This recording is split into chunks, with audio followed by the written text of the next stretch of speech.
Call the meeting to order at 7:04. First order of business is, do we have Travis? Oh, Kristen's here. So Travis isn't coming. Okay. Okay. Do you need to set up or are you ready to jump right in? Okay, jump in. Okay. Freddie, this is yours. You can sit anywhere you like, Kristen. Okay. Pretty smart. Hi, guys. Great. Okay, we'll start with Harold E. Fay Park improvements, and I will turn that over to Kristen. Sorry about that, guys. Sports season is back in full swing. I was told that as well. Yeah. So sorry, leave my breath for a sec. So we continue to work diligently, obviously, on the ongoing open questions, but obviously the most prevalent one being around parking. I think last time we met, I need exercise. I had just, or we had, I should say, sent the letter to the select board and the planning board and requested to be added to an upcoming agenda. Knowing August 14th was crowded, we asked for September 2nd, which we are, I believe, going to be on that agenda. And that's to discuss proposed enhancements to the parking current setup, as well as other enhancements we could make to the parking at the Harold E. Fay Memorial Park, which quite frankly, we probably want to pursue regardless of what we do with the CPC or the proposed CPC enhancements.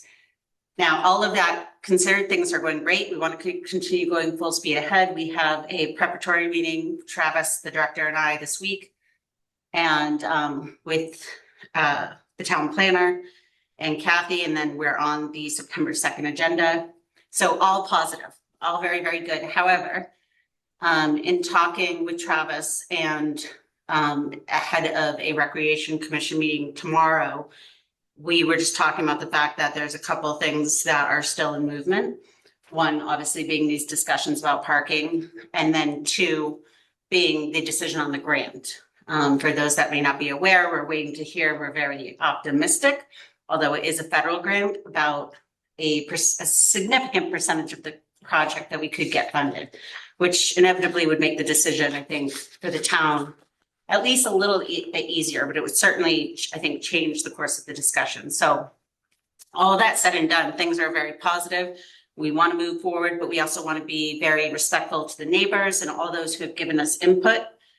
We want to come to the town with the best project possible. We want to make sure there's good representation there.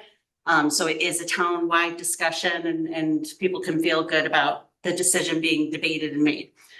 So we'll be removing it, I believe. This is pending. I am the chair of the Recreation Commission. I have spoken with the director, Travis Farley. I've spoken with my vice chair, Don Dumont, and I'm going to be speaking with Christine. But we have a meeting tomorrow, at which point I believe we will be discussing all of this again in more detail if anyone has questions for the commission. But we think it's best for the town to just not put it on the fall special town meeting. There's really no incentive for us to push this. Instead, waiting for the annual town meeting, which would be our normal cycle anyways. And so really, as Travis pointed out today, we're just now realigning to the annual town meeting typical cycle. And we do want to be conscious of the fact that, you know, we are already past the deadline. So respectful also to the Community Preservation Committee, as well as anyone involved that has to do the work. You know, we do want to make sure we're providing enough time.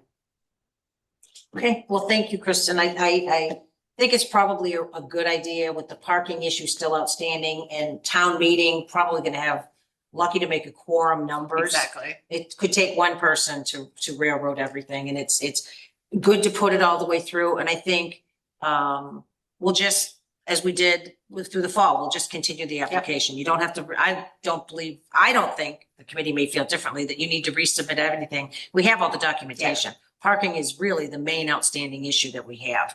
So, and our current application reflects what we're asking the select board about. And obviously any major decisions would affect our application anyways. Yeah. And I appreciate that the meeting's taking place. I think it's Thursday. The preparatory meeting is Thursday. Yes. With Kathy and the town planner, myself and the recreation. So, Again, I think it's a good point. We'll kind of go down the line. Katie, your thoughts? Yeah, and that's great. I support you guys and whatever you think is right. I'm guessing it doesn't, but does this impact the grant at all? Or are you guys still on a timeline for that? No, that was the major, honestly, it'd be a different story if we thought that the timeline would impact the grant.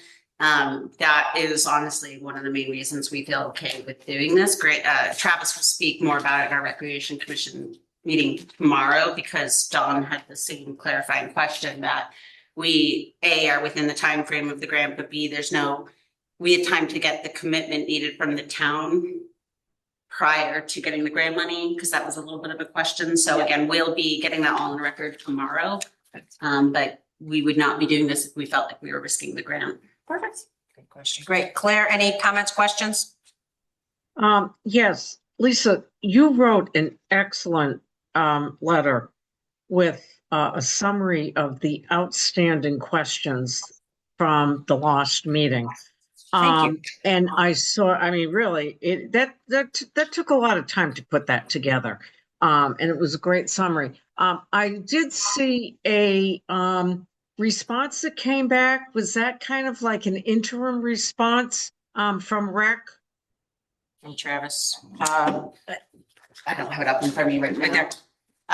Yeah, I would say an interim response is fair just because we know, well, we're meeting tomorrow as a commission. He wanted to be respectful and get something in for tonight, but we are meeting tomorrow as a commission, and knowing that the discussions we're having over the next 2 weeks will influence everything. So I'm not sure if there's a specific question you're speaking to. Yeah, and Kristen, I don't want to put you on the spot, but I mean, some of the things are like outstanding questions that have been around for a while. Like, I think we're still trying to figure out, or somebody's trying to figure out, is it a 10% contingency or 15% contingency? There's also questions, and I don't need answers to this now. The reason that I'm just bringing this up is because this kind of goes along with what I had said a while ago. There are a lot of outstanding questions, and I don't know how the time's going to run out. Okay. The other thing, Claire, I'm sorry. With all due respect, I'm just going to stop you right there. Like, I respectfully disagree. I think most of these questions we would have answered, but the big ones again are the parking, and we're agreeing with you that we need more time. Like I said, we are looking to vote to pull it from the fall town meeting. So I just want to make sure before you go further, you're real, like. Yeah, so those outstanding questions that you might have, Yeah. we have plenty of time, or you have plenty of time to answer them and discuss them and bring them back. We kind of knew that the parking was like, if we can't work through some of those bigger ones, the smaller ones really don't matter. But he's working on all of them, and he did, put answers in, but knowing, and I was very forthcoming with Lisa and with Freddie when we were creating the agenda. I'm like, look, we're not going to have a lot tonight because we have commission tomorrow, then we have the preparatory meeting Thursday, and then we have the select board. Is that next week or 2 weeks, whatever it is. So I just want to put that out there.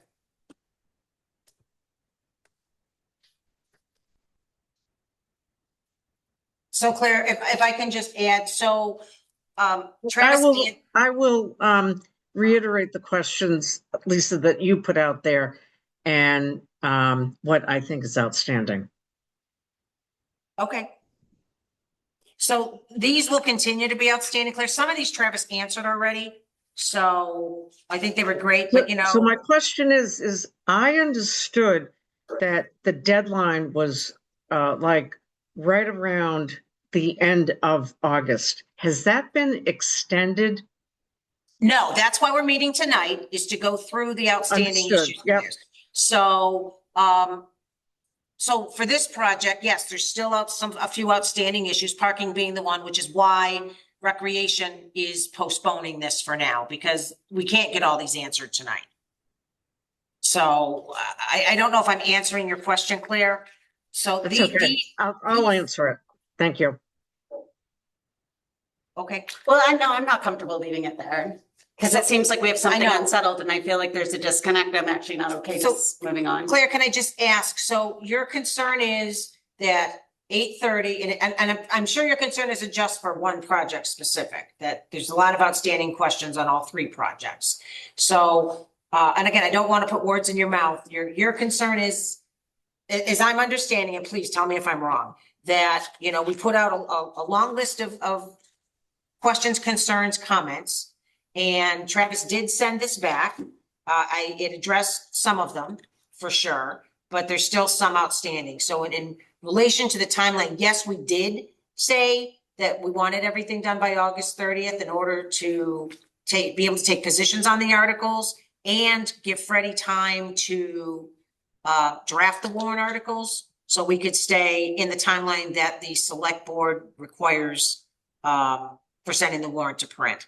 So, but we did say at our last meeting, there's a little bit of wiggle room in there if needed, and this was one of them that we talked about because we knew the select board wasn't going to meet till September 2nd. So tell me what I'm misunderstanding. I do not want to misrepresent what you're saying in any way, Claire. I don't know how, I mean, there's only one way you can say this. I thought the deadline was at the end of August. I understand the September 2nd meeting.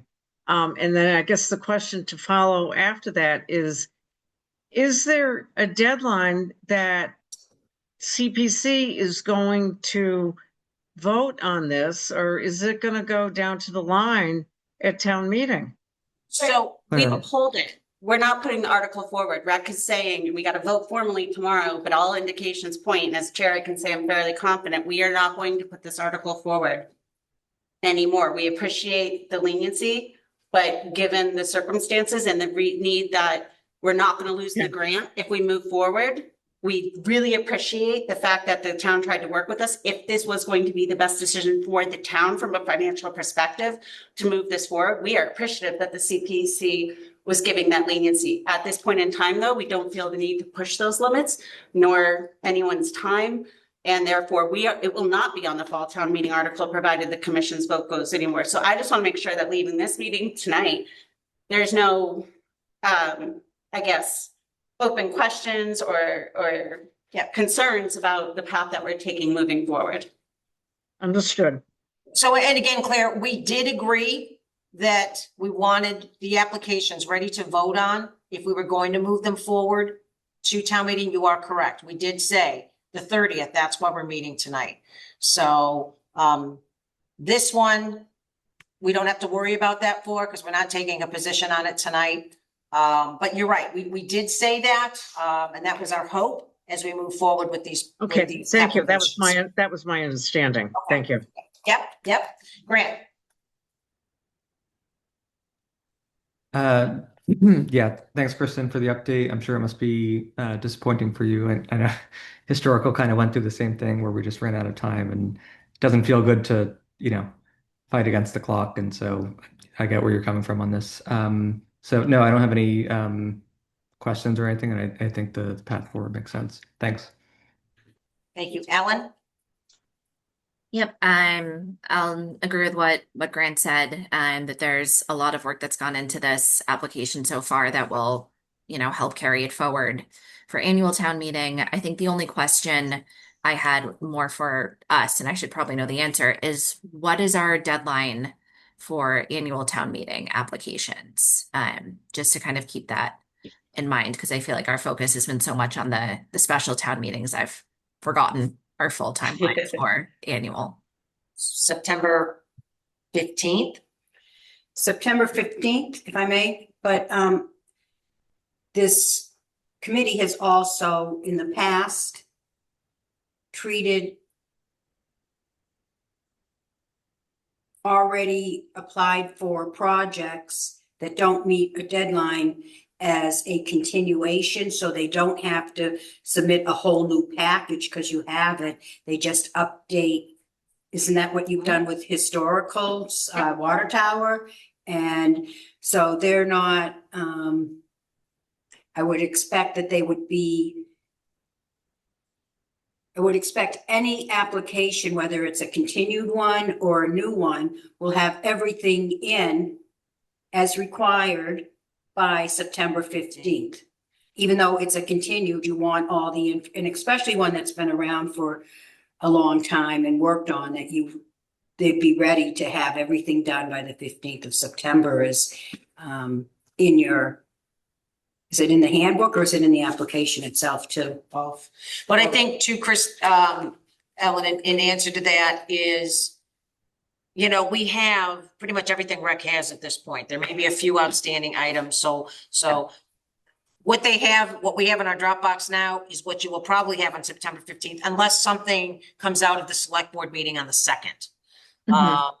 And I would imagine for any applications that go through, the same thing, like the water tower, I know that's still being entertained, so I don't expect a new application, but if there's any new information by September 15th, we'd certainly like to have it, just, you know, to continue those discussions.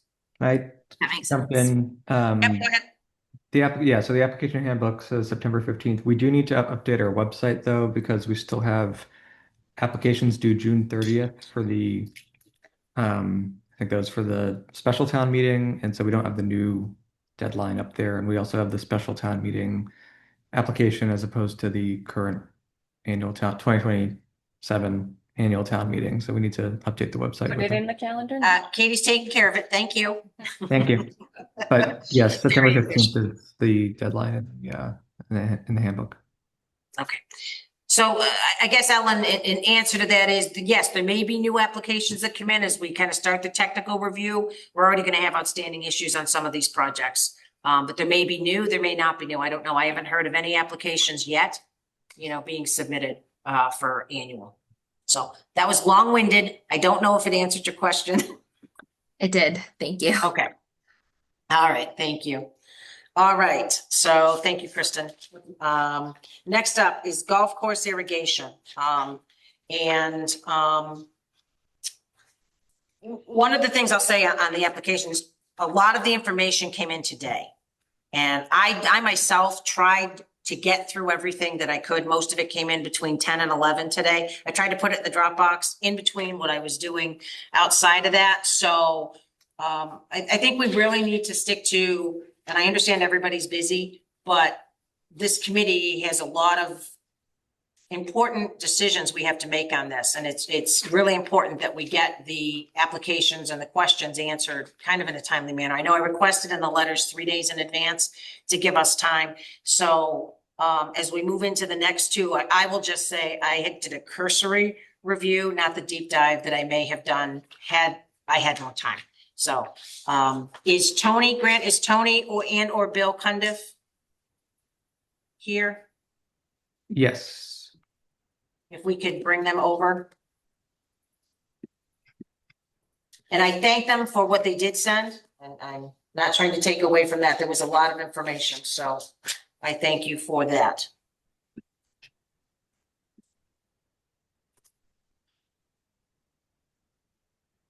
Hi, Bill. Good evening. Welcome. Good evening, everyone. How are you? Good. Thank you so much. Lisa, this is Tony. Can you hear me? I can hear you, Tony. Thank you. Do you want to just go through and give us a brief update on? Sure. And some of and what you supplied? let me first apologize for the material all coming in today. That's my mistake. Bill was very timely in providing his information. There were a few other pieces of information I was waiting for that only came in today, but I could have sent in all of Bill's things earlier. So I apologize for that, Lisa. No, please, no apologies necessary. I think just as we move forward and continue working together, that we just try to, it makes it easier. Again, like I said, you know, I'm not sure that everybody I had. completely understand, and we will do better. Awesome. Perfect. All right. The floor is yours, Tony. Why don't you give us an update? So you sent a very thoughtful letter, Lisa. Thank you. And Bill and I worked to respond to that. Yeah. Most of the text came from Bill. And so if we want to just open up that document. Yeah. Grant, would you mind opening the one from Tony that has the redlined answers? Yeah. Not redlined, red print answers, sorry. So I'll just walk through this briefly. Perfect. And of course, take all your answers. So we submitted a revised application. The revised application only changed in that the numbers changed. And I'll talk about that when we get to the application. Perfect. Thank you. Bill, I'll let you talk about the Oh, no. So this next text was partly from Mark Purple also. So the opinion is that the town meeting from language from 2 years ago does not need to change. Okay, I actually went back and relooked at it as well, so it was pretty broad. It was pretty broad. It seemed pretty broad and pretty, gray. So it didn't seem like it needed to change. But of course, if you guys think otherwise, then we should make a change. Yeah, no, why don't we take these one at a time, Tony? And if anybody has a question or a comment, they could just jump in as we go through these. Okay, great. Senator Katie? Nope. Okay, Claire, any questions, comments on this piece? On the question on the original scope? No, I'm sorry, I just haven't had a chance to look at it. Okay, so why the question was asked, Claire, just to give some context, was we wanted to make sure that the original warrant article, because we're adding the pump station, we wanted to make sure that there wasn't a conflict or that the scope needed to be changed in some way to what the town meeting approved. And this is just saying that no, that they've been looked at and it was a pretty broad scope, but it was just a question that was asked, just for context. That's all that says, Claire. And Grant, did you have anything? I also didn't have a chance to review this, so not as of now. May I? Yep. I think another component of it is that the original warrant article had a sunset clause. Correct. I was going to get to that. Yeah. So that was a reason for this, because if you're going to leave the same warrant article but just change the clause, you have to be sure that it doesn't not match what you're doing in the project now, that this scope meets what you're asking for the additional funding for. So that when you change the clause, when you change the sunset clause, this still will be Correct. out there. Yeah. Independent of what happens with the additional request. Correct. Because this clause has to be changed, or else you'd have to do the full amount in a separate warrant article that I think you were trying to avoid. Yes. Okay. I don't know if that makes it clearer. It confused me, but that's okay. Say it one more time. Just to make it simple, if the existing current project warrant article 553, that was was approved. not going to be the same project that the new one is, the scope has changed, then you would have to close this out. Open a new one. And re-ask, but And then have a whole new warrant article for the full amount. But if it meets the requirements of what you're asking for now, the same scope, basically, except for you've added the pump. but there was nothing about a pump in the original article. It was very vanilla. It was Right, but this doesn't, so this doesn't disallow the pump, right? correct. So that is the point, so that you can leave this standing, you just have, this Yeah. funding will remain if they change the date. If the date doesn't get changed, it goes away on January 1st. All right. Ellen? Nope, nothing to add. Thank you for running this by Mark as well. This makes sense to me. Perfect. All right, Tony, continue. The next question was the water bill responsibility. This is very simple. The golf club pays the water bill. I can't imagine anyone has a question on that, but if you do, just jump in. I don't think I need to go down the line on that, but. Okay, seeing none, continue. The next question was about SVT, and Bill, I'll let you make a few comments. Sure thing. I reached out to both the Conservation Commission, so this is really the next two questions. I reached out to the SVT and the Conservation Commission, and they both, when I say Conservation Commission, I mean the agent, and when I say SVT, I mean a representative from SVT. And they both thought the proposal was within the scope of the conservation restriction and would not have a negative impact on the original permit received from the Concom or the approval of the SVT. Now, that being said, they do caveat that with we will need to follow up with a modification to the original approval for the appropriate boards to act on it.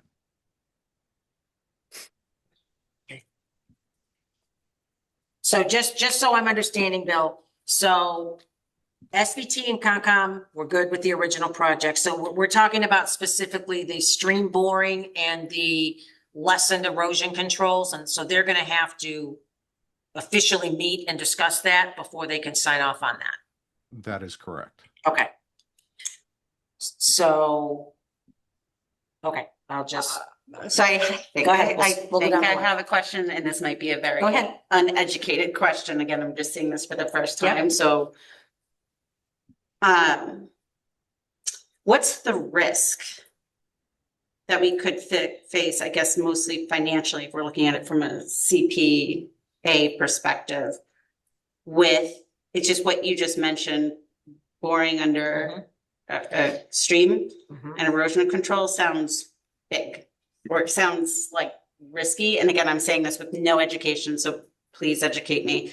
I'm just trying to understand like the risks or the, So is To that, give you a- is that, no, that question's not very eloquent, but it sounds big. Madam Chair, may I respond? Absolutely, sorry. Okay, yeah, so for clarity, the existing application, there were three things that we were seeking. The pump station, reducing the continuous number of erosion control, so the linear feet, we wanted use straw wattles and move it along as the project progresses. And then thirdly, go with borings under the stream crossing instead of open excavation, which was already approved through the Concom. So we're lessening the impact in that case, the borings, the stream crossing. That should be a no-brainer. The erosion controls, that's common from our consultant's perspective, and he's done communities and irrigation systems throughout the Commonwealth that they reuse those erosion controls and move it along as the project progresses. And again, we'd have to stabilize the area before we could let them move on, but that's within their scope. And then lastly, the pump station, this is really a minor issue. It's integral to the operation of the irrigation system. We don't expect that's going to be an issue. It's not in any protected areas. It's up by Lattisquama Road, so we don't expect that's an issue either. Okay. Thank you for that. Again, I'm digesting and learning as we go, so. No, and I will just add, Kristen, that if the committee moves forward with moving this to a fall town meeting, these are things that can be conditioned.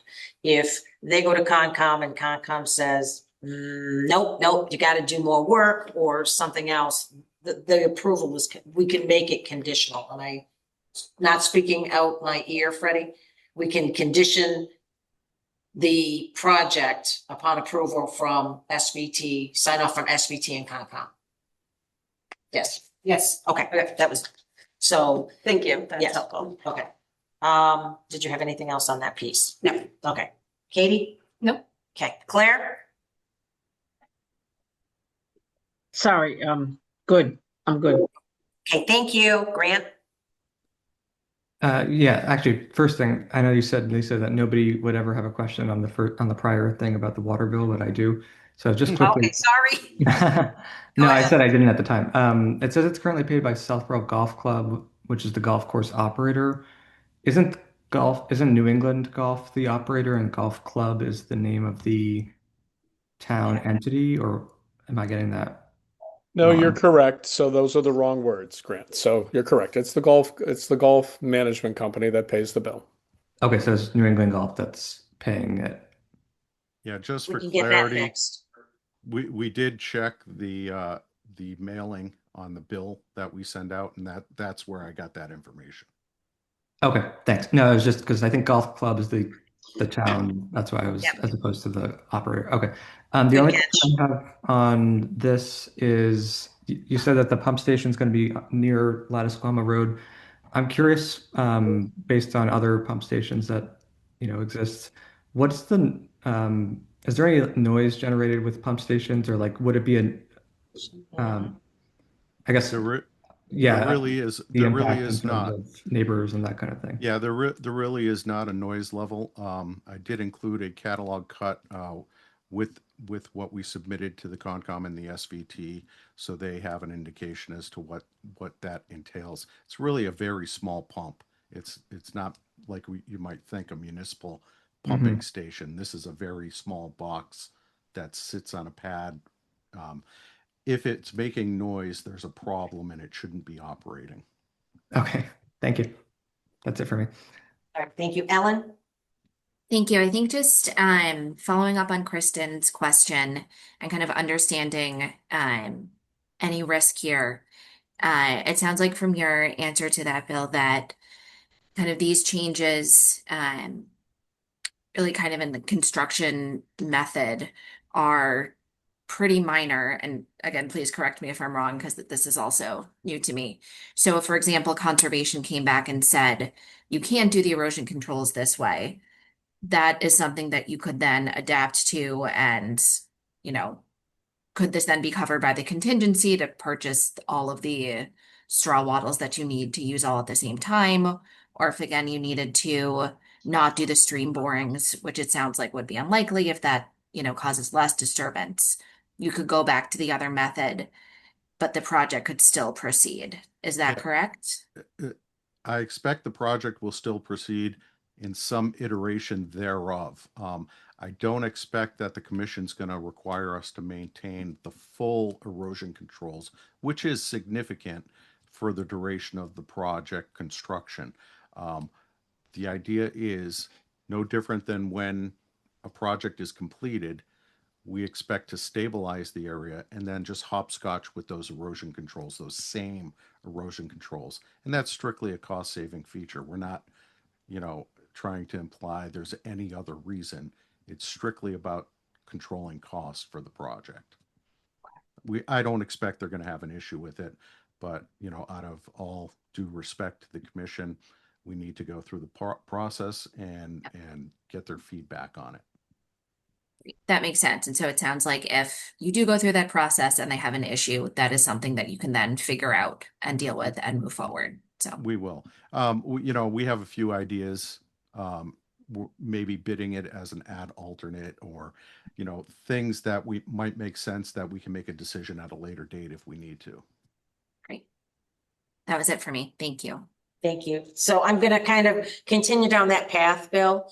So the quote that we have for the 971, roughly just under 971, included these lesser erosion controls. And if I'm not mistaken, it included the boring as well. So if you go to Concom and Concom comes back and says you need to do the full erosion and you can't do the boring and whatnot. So kind of that's why I'm going in the same place that Ellen went as far as cost. Do we have any idea? And again, CPC has the ability to condition, any of these votes that town meeting is going to take. So, do we have any idea, Bill? Kind of Ellen touched on it, to spend the contingencies, you have to come back to CPC. And if I'm not mistaken, with the increase in contingencies that you guys just did, that brings you up to 20.2% roughly. Okay. So I guess my question is, out of that, if the full erosion controls and or the borings couldn't be done, do we have an idea of what the cost would be? We don't. In addition, okay. We don't. The cost estimate that's been provided presumes that these things are going to be approved. I see no reason they wouldn't be approved. Now, that being said, there's one aspect that we still have to discuss, Tony and the golf committee, the time of year that we'll be doing the work. So originally we had planned on doing the work during the off season or as close to the off season as possible. That actually increased costs for us, according to our consultant. If we do it during the playing season and kind of close sections of the golf course during the construction, we would see some savings from that aspect. But these things will be vetted out as we approach bid document level. Okay. I mean, obviously my concern is, Bill, that we go to town meeting with a solid number, you know, that we're comfortable in what we're asking, you know, the citizens of Southborough to support, you know. We hate to have to come back and, you know, find that there's not enough money once again, and that we need to, you know, once again, ask for more monies. That's all. So I just want to make sure. I do get it, and what I would advise the golf committee at that stage is we seriously take a look at bidding it as an adult something, some component of the project. So we move forward with the major component. And this Yeah. is where this is kind of a fatal scenario, which, you know, I'm sure is not going to happen, but if it does, we'll then bid it as an ad alternate so that we know the base bid will be under our fundable level. We'll Right. move forward with that, and then we'll do the next at a later date if we want. Just to clarify that terminology, so is that the same as saying phase, adult? I haven't heard that before. So it's, Bill, how would you describe an adult? I don't want to do this the wrong way. It's, you have a base. So if we put out a project to bid, you have a base bid, which you kind of feel comfortable with that you're going to get pricing under. At times you get a competitive bidding environment. You might get contractors shaving their prices down. So you can also do that alternate below the budgetary number. You do it as an alternate because you can award the base bid separate from the alternate, or you can award the base bid plus the alternate, which would be the full scope of what we're talking about. Got it. Thank you.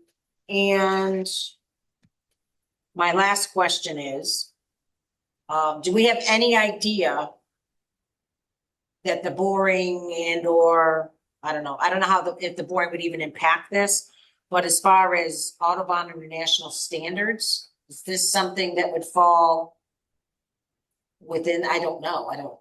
Freddie, maybe you can answer that.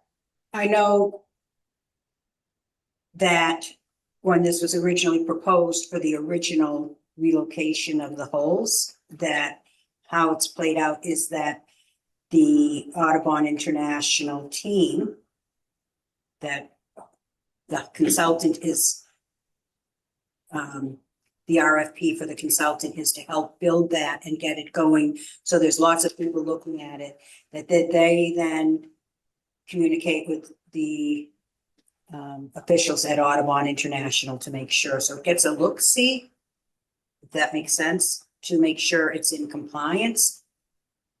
So would the boring piece even enter into that? You're disturbing soil and you're disturbing water resources flowing over not disturbing them, but having an impact. So they look at it all, yes. Any construction, soil, sediment, potential, anything that can impact the water quality, the habitat, that's all looked at. So maybe, again, this is just a suggestion because, again, I know Audubon's still hanging out there as a past project, and I'm not trying to throw any monkey wrenches in, but maybe, Bill, this is something, I don't know who, Freddie, you, whoever, could just reach out and simultaneously, you know, as you're going through the Concom process, just to make sure that, you know, before boots on the ground, that, you know, we're comfortable that, you know, this falls within the guidelines of that as well. So nothing for today, but. So the RFP is written specifically to have the consultant do that work and advise on looking at the whole plan. And it's not going to be something that. So it's something that we don't have, so that will be done, and this is my only concern, it'll be done before boots on the ground. So it's something that could be simultaneously done with town, say town meeting approves this. And, you know, then they're still going through the Concom and the SVT process. The Audubon International process could also take place at the same time. Yeah, they're Okay. looking at. That, Yeah, and I don't want to speak out of school, but the report that the Audubon International had back in from 2019, Yeah. the compliance has more to do with the usage of the system as opposed to the system or how it's input. So it's more about what time you're going to have the water go, how often, where it's going to be pointed. So that's going to be more on the management company. So from what I've heard, from being Concom agent adjacent is that this is kind of a no-brainer. We're actually going to enhance the whole ground. It's going to preserve and it's going to help with water usage. So, And that's great. I'm just looking to check a box, Katie. I don't wanna, just go through the whole process and then have Audubon say, oops, you know what I mean? So I think knowing that it all can be done simultaneously is a great thing. And it probably will be a no-brainer, but I just want to make sure that box is checked because the Audubon has to be completed. And I would say, in addition to how Katie just put it, it also has requirements for like soil and water monitoring during construction. right, which I think I've heard can be done pretty easily. Yeah, Right. it's So- just something that, like. Right. I just want to make sure. Checking a box, that's all. Okay. Did you have anything else? All right, Tony, looks like you have, I kind of opened that box up already, the Audubon International piece. Are we All done right. with the next topic here on this document? Yep, we're down to the Audubon International piece. Okay. Then I think I will ask Freddie to comment on this because she's the one who's created the work plan for Audubon. Okay, thank you. I do, basically, we have successfully, working with the golf course committee, come up with an RFP, an agreement, and that is going to be sent out to three consultants tomorrow morning with a 2-week return on response. And then as soon as that's done, I don't have the timeline in front of me, sorry, but you don't need to pull it up. As soon as that's done, the golf course committee rep and I will go through the responses and choose a best response from the consultants that reply, and then make our recommendation to the golf course committee that will have to, review and have input, and then they will vote on if they approve that. And then that will be shortly thereafter for a contract to be signed, and they will start working. And the goal would be to have them look at the start off is building a team and all that work, but the first priority is to look at the application and the proposal for the irrigation system, and then just, be involved in that right at the beginning, so there's no holdup at all. Because it's not the big thing of what they're doing, but it's a look-see and a checking it to make sure it's in compliance. Okay. And the other thing is that we have a conservation commission and the SVT who are also looking at it, so it's not that it's completely redundant, but it will just put that in place so that is not going to tie up anything once the project starts. Is that your understanding too, Bill, from what I've communicated? Not Bill, Tony, from what I've communicated with you? Yes. Okay, so it should go in 2 weeks, start, fast forwarding ahead. So even before it goes to town meeting, I'll be looking at this. Okay, perfect. Okay, so I have, I'll tell you what, Tony, why don't you talk about how the increase, how it went from 971 to 1,087,000. 1,087,296. Just so anybody on the committee and or anybody watching may understand how it jumped between the two meetings. Okay. So when we last discussed this at your previous meeting, you guys asked very good questions. And one of the questions was about the contingency.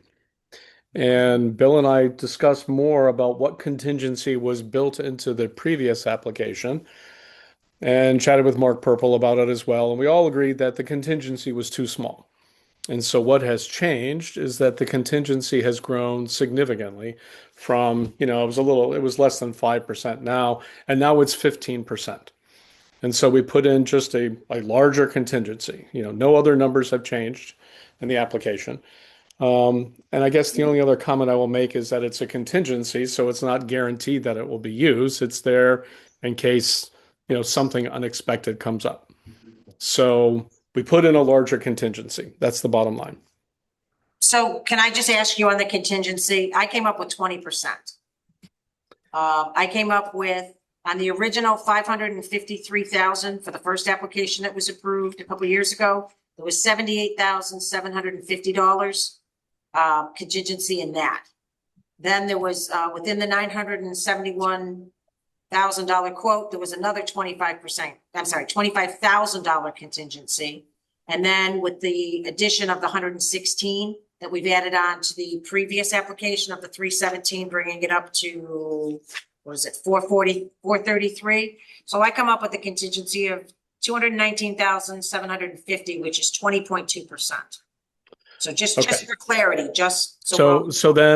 So when I was working on the numbers over the last few days, I did remove the 25,000 from the contingency in the application that I presented to you guys, a month or so ago. I removed that 25,000, but I must now admit I overlooked the contingency that was built into the 2024 town meeting warrant. I mean, it's fine. I just want to make sure, Tony, that we're all on the same page. No. So you have caught. So I think we ought to just agree on how we want to deal with the contingency. So the numbers probably need to change one more time, and let's just agree on how the math should work. There was a contingency in 2024. Yeah. And so it sounds like you have a number. I'll confirm that number. Yep. Our goal is to overall have a 15% contingency. And so let me start with that. Do you guys agree that that's the right contingency number to carry? Well, I guess let me ask you, if the boring and the less erosion controls, can't be done, Bill, is a 15% contingency potentially enough to cover having to change the project a little bit for the erosion? Yeah. Tony and I discussed this back and forth over the last number of, since the last meeting. And I disagree with the concept of what was just being discussed. What we have before us is a project cost estimate that was prepared by our consultant. Our consultant carried a 2.5%, 2.6% contingency in his estimate. I'm not talking about what was approved at town meeting previously or anything like that. This is just his estimate. So let me ask you, Bill, that's on the $970,000 quote. There's a $25,000 contingency. That's what you're speaking to. That's just correct. So we're on the same page. Okay. That is correct. That's 2.6% of project cost. We didn't feel that was adequate. So we looked at that number and said, on a project where you have below grade work on, excavation, you don't know what you're going to encounter.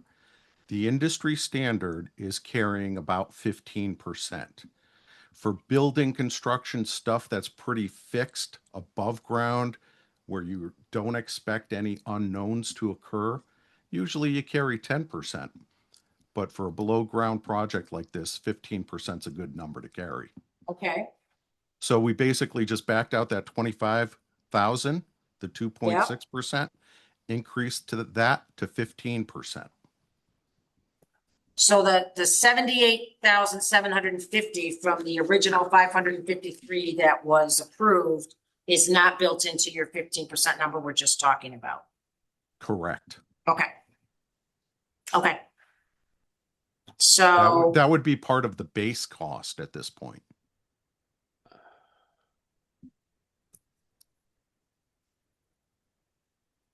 how could we do it that way though? Because it was approved as contingency at town meeting. Can we just put it, you can't just put it in base cost without. Well, I'm just trying to understand, Bill. I'm talking to Freddie. I have some logic here. Yeah, go ahead.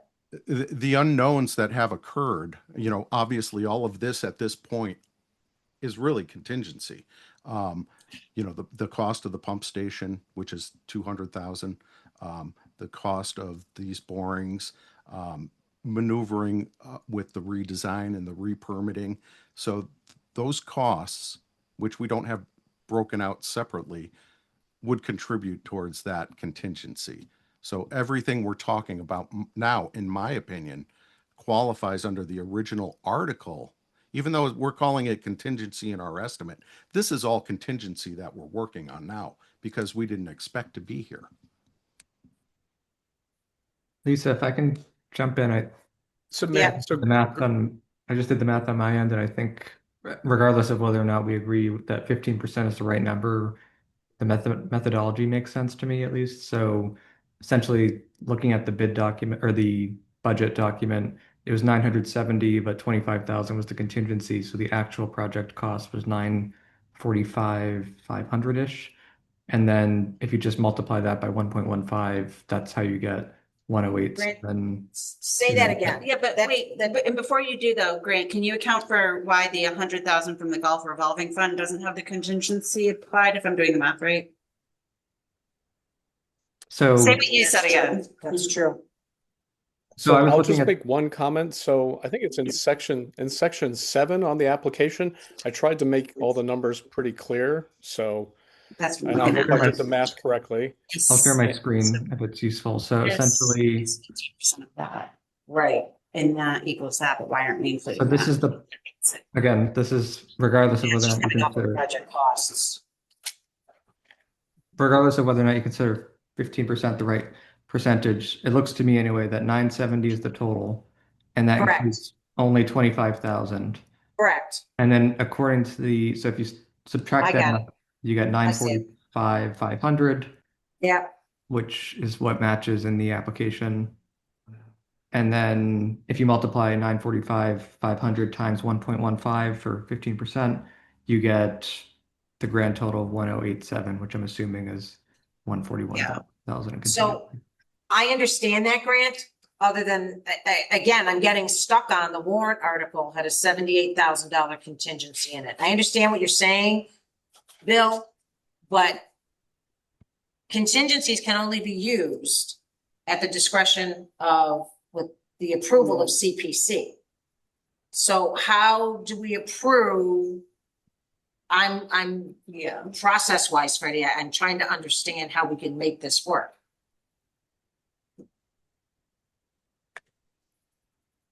I don't want to be flip, but you can always make it work. It's just how, Well, that's my Yeah, question, how, this is a lot to have in a discussion in a few minutes. Look, these documents just came in. The existing contingency, unless you get rid of that warrant article, is an existing contingency as written in that warrant article. Yeah. Unless you want to close it out, take all the funds back and ask for the full amount. So that's Honestly, I don't contingency. wanna do that, right? You don't want to do that. Well, And for the new project, and I don't understand, which I'd have to have more information on, taking a contingency and making it a base cost, because what the CPC has always requested, and this has been on construction projects in the past, is you have the full amount of whatever you think, or not think, but have done your research and got your quotes, what the project's going to cost. And the contingency is not to be part of a base cost, but on top of that, above and beyond, in case something extraordinary, unexpected happens, so that the project doesn't, can't move forward after you start it, so one thing is, if this is the base cost, then are you looking for how we look at contingency as additional funds on top of that to be requested so that you have your contingency, because you have never gone to town meeting. We're already planning on spending the contingency. contingency is part of the base cost. I don't know, you Yeah. haven't done that, and it might just be terminology, and the only, if you expect to use it, it should be part of the cost, and if you don't, it's only a simple meeting with the CPC, and when I Right. say simple, they meet They vote. and vote.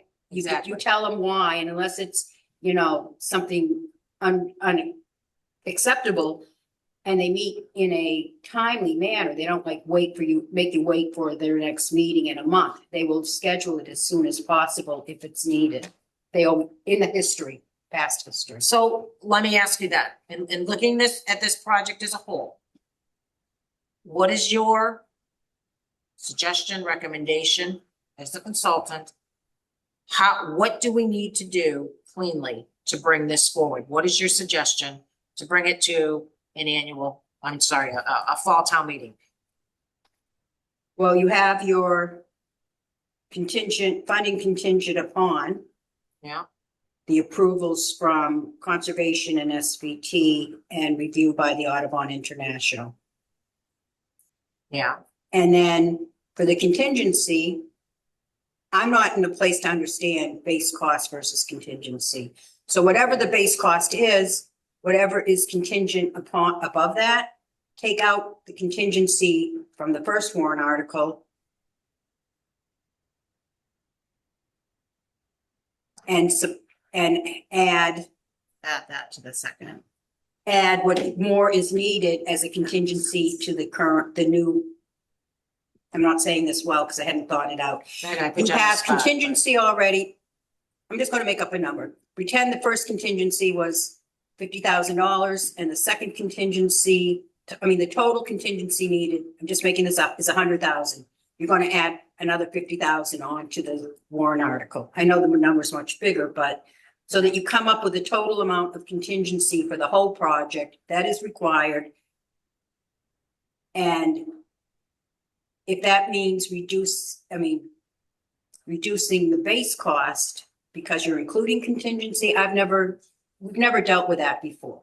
So on this second piece, so contingency aside, the contingency is what do we have here?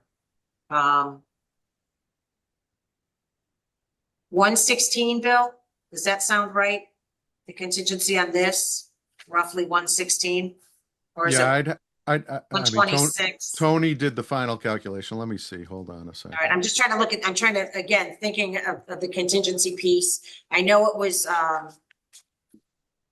from the 1087 to, So 15% of what we've submitted now is 141,821.25.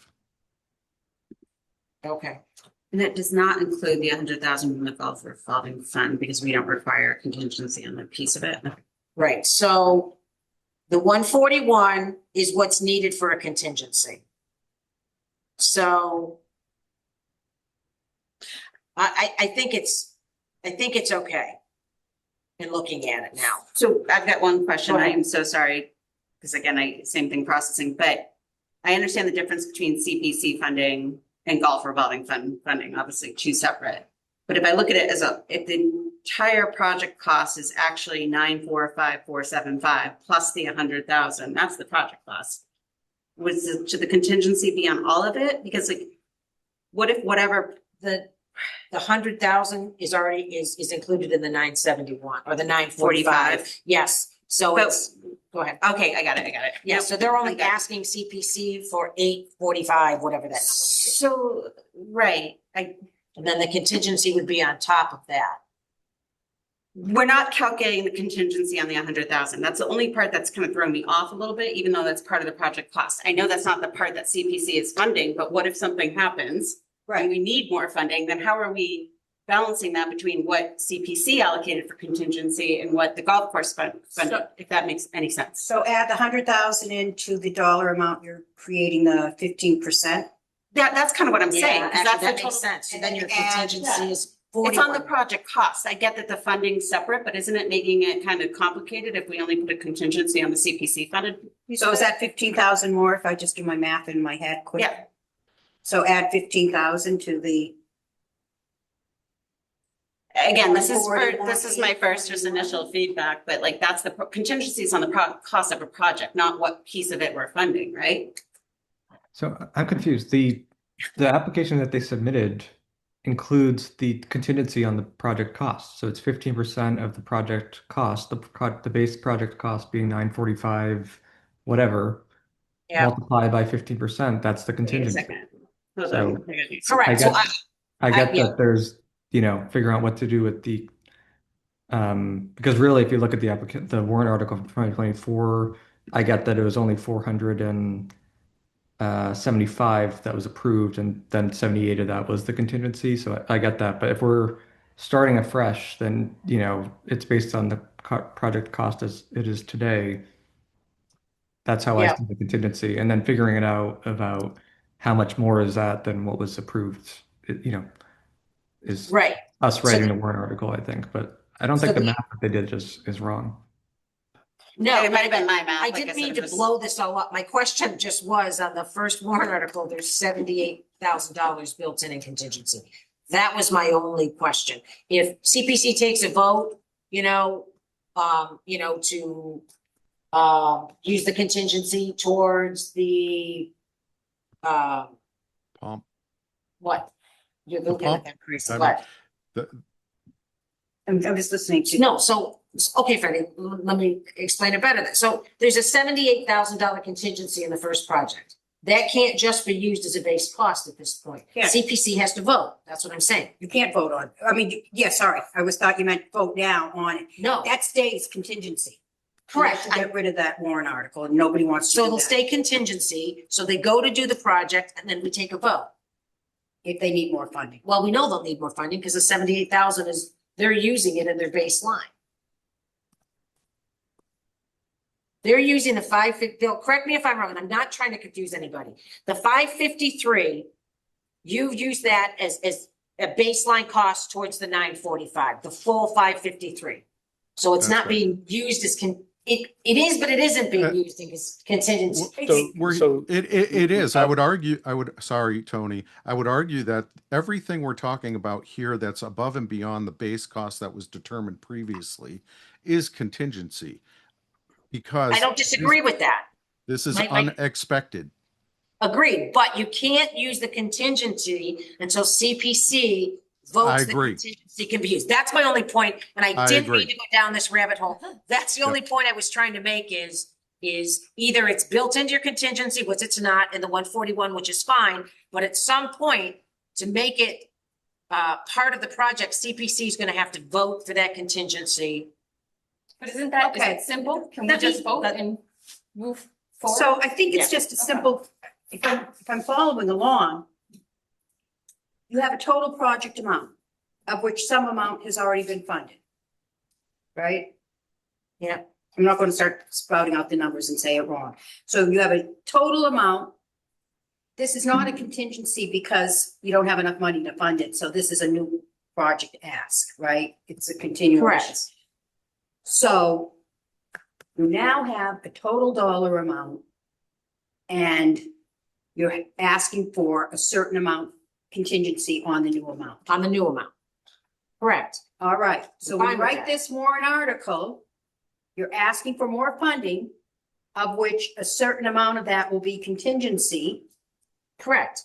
And you're just going to add what's already in contingency, take what's already in contingency and subtract it to the total amount of contingency, and that's your new contingency for the new warrant article. You just totally lost me. Okay, Can We I- have to take a vote on the 78,000. That's my question. Do we need to take a vote for that to become part of the project? no, because it's contingency. Okay, but you've told us tonight that in order for an applicant to use contingency, they have to come. Lisa, may I Not try? using it. They're not using it until there's a problem. No, Lisa, may I try? yeah, go ahead. Sorry. I guess I'm not explaining it well. Maybe should be my simple. internet connection. Go ahead, Tony. Tony, go ahead. So, yes, so I think Freddie, well, not that I'm a legal expert in this very arcane area, but it does seem to me that there was a contingency on the 2024 number, and there Correct. could be a contingency on the 2026 number. And as long as those two contingencies add up to 141, then it's clean. Thank you. You said it so much better than I. Well, Was Freddie, trying to I describe. liked your idea, Freddie, that's how I Then- think about it. Aren't you then going to have to increase the amount?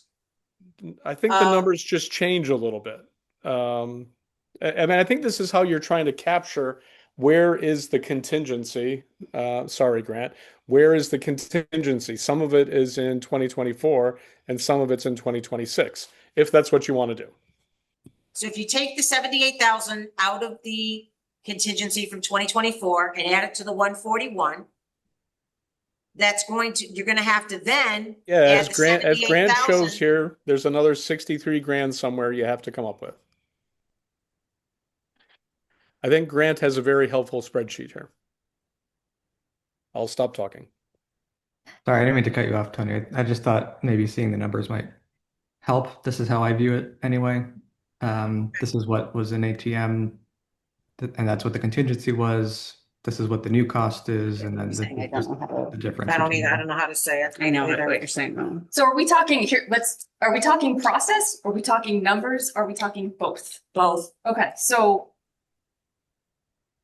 it sounds like we just might need to vote to make this clean. And then the numbers don't change. Is that right? We vote that the No. contingency in 24 was used. And then we go with the 94547 with the contingency of the 141. You can't vote that the contingency was used when the project hasn't started. It doesn't work that way. Yeah. That was my first question. I'm just trying to make it figure out. simple. I know. I'm seeing it as very simple. You have a project, the cost is increased, and there's a new amount of contingency needed based on that new cost. So you have a new dollar amount for the project and a new contingency amount based on the new total price. And the two contingencies add up together to the total amount of contingency on the new project. Okay. And the outstanding dollar amounts of the projects add up to what's needed for the project. So in the original one, you had the base, was it 475? Correct. Yep, that's what Now Grant we're, showed. and now you're asking for new amount of 945? Correct. So those two added together equal the new total cost of the project plus the 100,000 from golf course, right? The two asks plus the 100K, right? That's the whole, so the project's covered. And then you have the 78,750. And I'm not sure what the number of what's left to cover what is needed for the new contingency is. So Yeah, so I think, yeah, you're right, Katie, that we're trying to deal with two issues at the same time. That I think the number issue, I think Grant has solved, right? So that we just needed to back out the old contingency from what we know is needed to be the total. And so that new ask is what that number is. The issue of how we allow the old contingency to then be used is something we'll have to vote on at a future meeting. But just so now we understand that process, and I think now we understand what the numbers need to be. So, yes, and if the project needs to tap into contingency, they come to the CPC, and if you say to agree it, you can say, take this amount out of this account number, because these are in an account, the first year's project, and then if it's not enough to cover what the ask for contingency is, or if you need the whole amount, you just have two votes out of both accounts. And the 100,000 that's committed from the golf revolving fund isn't even up for contingency, right? Like that's just spent. Like when we're talking contingency, it's all CPC funding, meaning we exhaust the golf course revolving fund 100,000 before we come back to CPC for any contingency funds. That's kind of what I was getting at before, where I was getting myself confused, like, because we're putting contingency on two different funding sources. So I guess I'm just saying, do we exhaust, make sure we write in that the 100,000 is exhausted from the golf revolving fund before we start tapping into contingency funds? I think you tap into the golf, you may vote this, but I would tap into the 100,000 from the golf course revolving fund before you spend any. That's what I'm saying. That should be exhausted. That would be in a different account, I believe. Right. I think that's the part I was struggling with a little bit before, and like how we're calculating contingency. Like CPC, I guess I'm saying, is footing 100% of the contingency, meaning we're going to spend 100,000 total on the golf revolving fund before they come back to us to spend contingency. Does that make sense? You don't look convinced, Lisa? Don't mind me. Go ahead. Everybody's That good. makes sense. Does that make sense to everyone else? Like that was the part that was kind of messing me up. I'm good. I view the revolving fund as just coming straight off the top. I don't know if anybody Yeah. else does, but essentially you have 1,087,000 and then it would be 987. But if you calculate it a different Yeah. way, it could be, slightly different than that, but it would be around that number. And at the point, I think it's fine. Yeah. Okay. That being said, so everybody's good on that piece? Ish? I'm with you. I'm ish as well.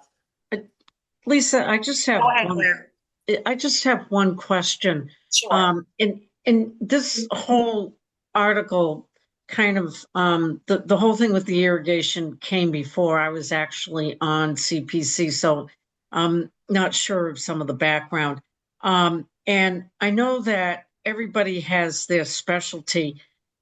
My concern is, that is CPC. I understand that you have your estimates and I understand contingency, but are all these being based on something that really we should be asking a consultant about who has expertise? Because, I've never played golf over there, but just looking at it, is a place that is built on ledge, has hills, and is just going to be, uh, I'm sure something that's going to use a lot of contingency. So I'm not trying to, I'm just trying to say, are we really looking at something, trying to look at it in depth where we should be like using some type of a consultant who maybe did, I don't know how many people are familiar with Shining Rock. They're another big golf course that has a lot of rock ledge and everything. And expertise in that. Does that make sense? It does. So, Bill, I can let you address how you came up with the 15%. I mean, obviously, Bill has expertise in projects such as this. I don't know that the ledge or anything may or may not be an issue, Claire, seeing as they're replacing what's currently there and making it better. Bill, do you want to kind of jump in? I'll hop in. you. So the construction costs were prepared by an golf irrigation consultant. He specializes in golf irrigation systems. That's all he does in Massachusetts and New Hampshire. So that's part of the reason we brought him in, because when we got the bids from the last round, we said, holy cow, how did we get this so wrong? And I suggested we bring someone in that has the expertise that we need for irrigation systems. That's Brian Vincenzi. He's got a bunch of letters after his name that pertain to golf and irrigation. And I'm convinced he's qualified. He knows the business. We did go through a solicitation process to pick him, so it was competitive. So we're pretty comfortable with his knowledge. Okay, thanks. That's good to know. So then what's he recommending for a contingency? Well, he carried the lower contingency number, which I was not comfortable with. Okay, I've done plenty of, earthwork construction, not irrigation systems, but earthwork construction. And I said 2.6% is inadequate. We need more. I didn't touch the other numbers because I don't have that expertise. okay, thanks. That's I didn't know that work had been done. Yep. Okay. Thank you, Claire. So at this point, it seems like there's only kind of a couple, not even potentially outstanding issues. That's SVT and Concom, and getting that done and continuing to work forth with Audubon International. Does anybody have any other issues or any other concerns on this project specifically? Can I ask one thing about the Audubon timeline? Yes. So just looking at what's in here, does this feel like a realistic turnaround to get someone on board and reviewing everything? That if the timeline on here says RFP's going out today. Freddie, you said it's gonna go out tomorrow? Yep. Is that, Yeah, it will be tomorrow, not today. so then if something comes back on September 8th, the plan has then a recommendation going to the golf course committee on September 14th. A contract is then signed the following week. The consultant starts the next day, September 22nd, and has a report back September 28th. So they're being brought on board and assuming everything goes smoothly on a Tuesday, and by the following Monday, they'll have their report back. That gives Okay, me a so- pause. That feels very tight. So just wanted to see if that is realistic. Okay, so the report is probably a not comprehensive report, but just they will have looked. And does it say targeted timeline? We won't know till they respond, right? What their availability is. So whoever the consultant is, we don't know that they can even start for a month or two, right? So this is a best case scenario, but we're going to town meeting in October. I would hope that that somebody could start right away, because that's one of the things we're looking for. And also that the report would just be seeing if it's in compliance with the Audubon International Standards, which is probably not a big ask unless there's something out of whack, which, Bill has already spoken with Melissa at Conservation, so that should be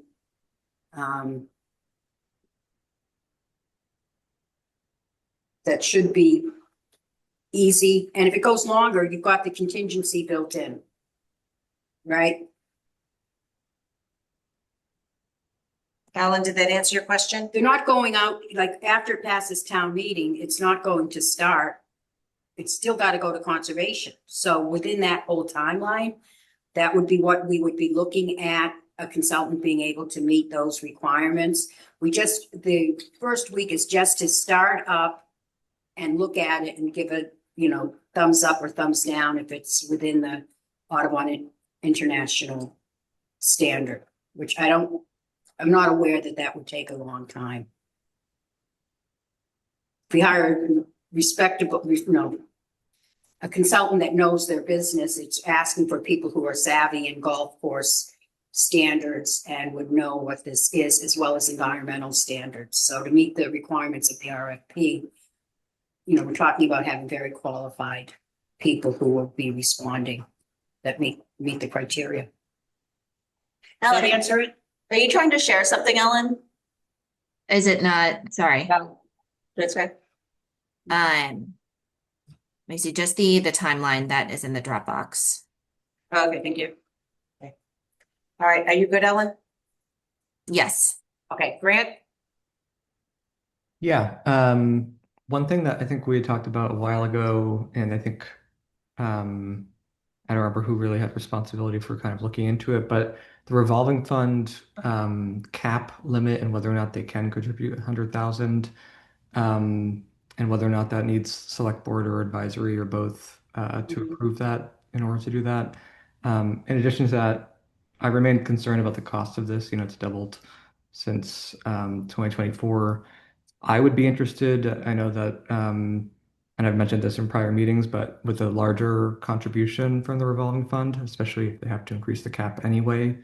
I believe there was a $201,000 balance for items that that aren't reserved for other things, and we've heard from Golf Course Committee that this is kind of their top priority. So if they can kick in another 100,000, and get around the revolving fund limit, I think that would go a long way to kind of reducing the CPC cost as well. So that's something I'm interested in. So Grant, I did have a conversation with Kathy Cook about kind of the project as a whole. And there is going to be, and Tony, you may jump in, they're planning on a larger capital project along Lattisquama. I'm not sure what the project is, but it's going to utilize a lot of the monies that are currently in there. So at this time, the 100,000, and again, this is just a conversation I had with Kathy, 100,000 is really all that can come out of the revolving fund now with current and future capital that they are planning.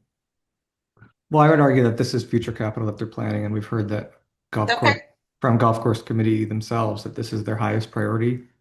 And so I would argue that, this should be the highest priority for allocation of those dollars, if that's the case. And I think at a minimum, I actually agree with Grant, but I also would say that where the town's gonna wanna know what that list is of what else, like. And that's fine. Yeah. They're sure that they can supply that. I just think that, I don't want to impede this project at all. It's already doubled because we're trying to make it work. As someone who uses the golf course and knows and has seen over in the treasure collector what the golf course brings in, this is only going to help the town. And no matter how we fund it, as a resident, I am 100% going to vote for whatever CPC monies we need to do to get this done. Because it needs it over there. It's going to help save money. And it's gonna bring in more money. So I know we're getting into the weeds, but I think however we can make this happen, I think we have a responsibility to the town to make it happen. Yeah, and I think we want to make it self-sustaining as well, and this is a step towards doing that as well. So, Right. Thank you, Grant. I mean, any other thoughts? My No, thoughts. I Sorry. thank Bill. No, I just want to thank Bill and Tony for bearing with us through all these meetings. No, absolutely. So we'll kind of go down the line. So Grant, let me just say, and I'm sorry about my Wi-Fi connection here, but you guys have asked a lot of good questions. And again, I'm sorry about, go ahead. Oh, I didn't say anything. Go ahead, Tony. Yeah. It's a delay. Okay, so let's kind of take a minute and kind of figure out where everybody's at as we look forward to look towards a fall town meeting. Me personally, I think with conditions put in place, I'm comfortable with this, knowing SVT conservation. I think it's a project that the longer we wait, the costs are only going to go up, as we've seen from everything else. I understand exactly, Grant, where you're coming from. I'm comfortable with the 100,000. I think when we initially started, it was more than I thought we were going to get. So I'm comfortable with seeing that there is a contribution coming in, and knowing that there are other projects that need to be done to make it sustainable and safe as well. So that's kind of my 2 cents. Kristen, did you want to add?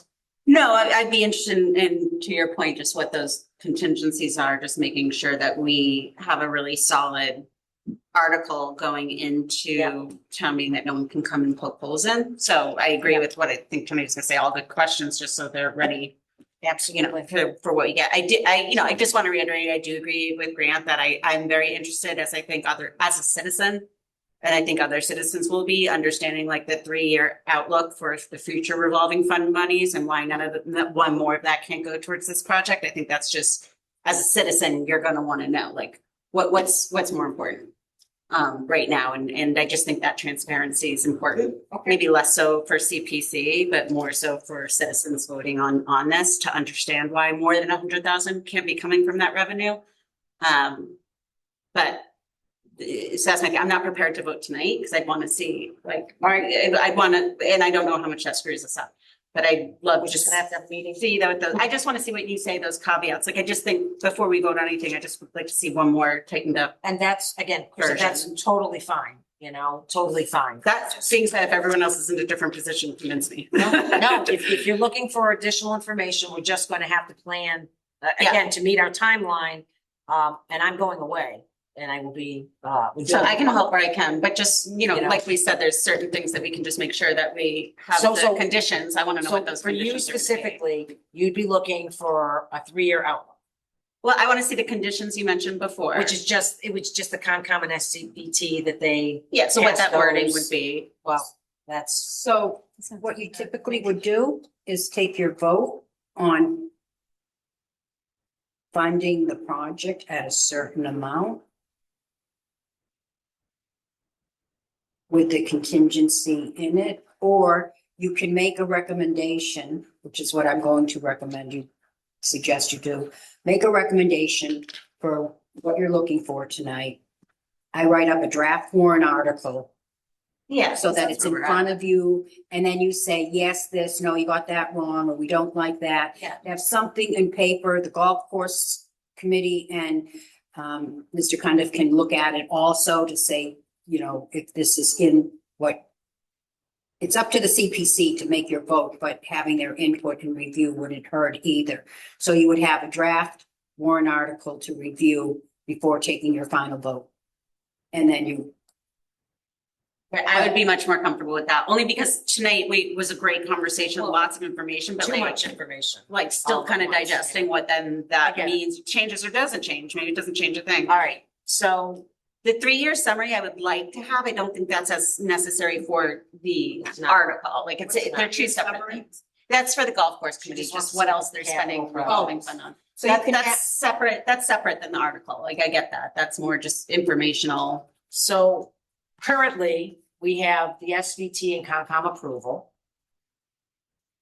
Audubon International. Audubon International, yep, those are the three things I have left.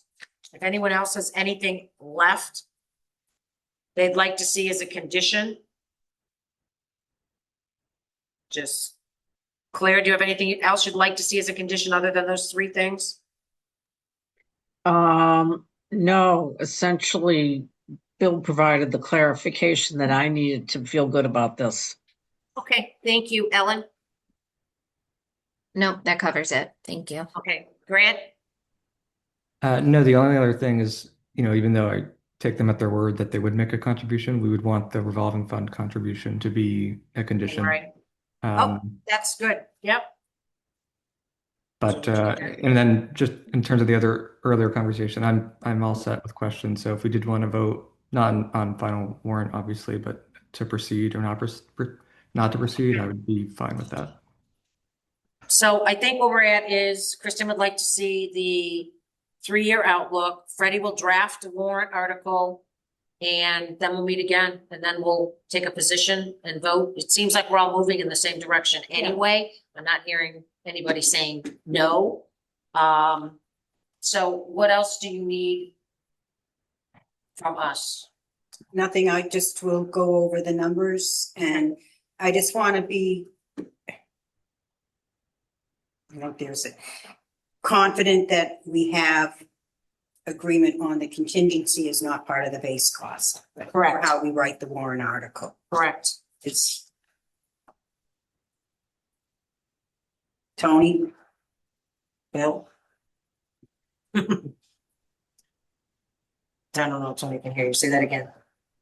Tony, did you hear me? No, I'm sorry. I have a bad internet connection here. Okay. Tony and or Bill, she'll repeat it.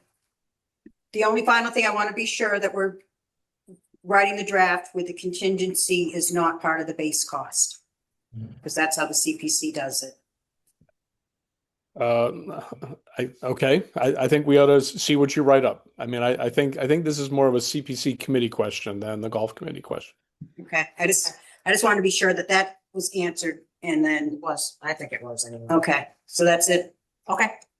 All right, gentlemen, thank you for your time. We'll get a draft over to you and I will let you know. I'll shoot out an email when our next meeting is. Thank you for everything, Bill. Thank you for your time as well. Much Thank you. appreciated. And Tony, Always a you as pleasure. well. Lisa, Thank you. I apologize one last time for being Please tardy. don't. So, okay. Please don't. That's okay. Thank you, guys. All right, thank you. All right, is Kat here? I didn't get a chance to do that one. There was a lot. I'm gonna run to the ladies' room. Go ahead. We're gonna take a 2-minute break, if that's okay, with everybody. Announce that to the world. And I know, Katie, I'm still on schedule for you. It's all. Kat's here, good. Okay.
emailing me.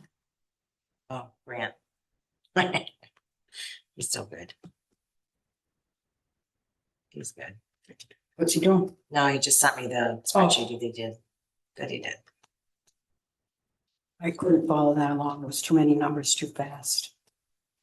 I didn't mean to blow it all up. I just. No, I think it was good because you got me thinking about things I hadn't really thought about. Yeah. Okay, where are the boys? Oh, actually, who are we waiting for? Grant, Ellen? They might be on, just waiting for us to come back. okay. Just ask them, can we start again? We're unmuted. Oh, we are. unmuted. Yep. Oh, how long have you been unmuted? Just a second. Since I got up, Okay. we were talking. Grant and process. Ellen, are you back? I shouldn't say, are you back? We're back. Are you there?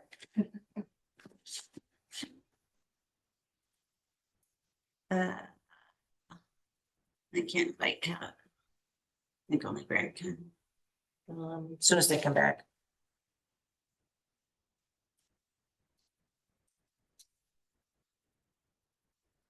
Ellen and Grant, are you there?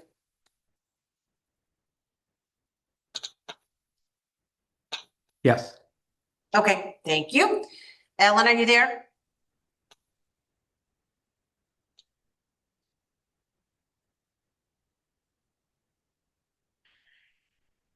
We'll wait for Ellen, but Grant, do you want to bring Kat over?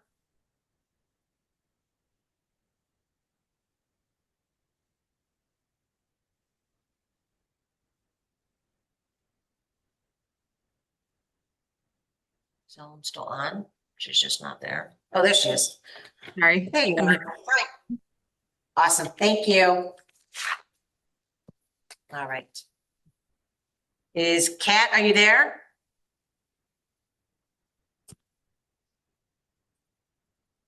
Did we lose her?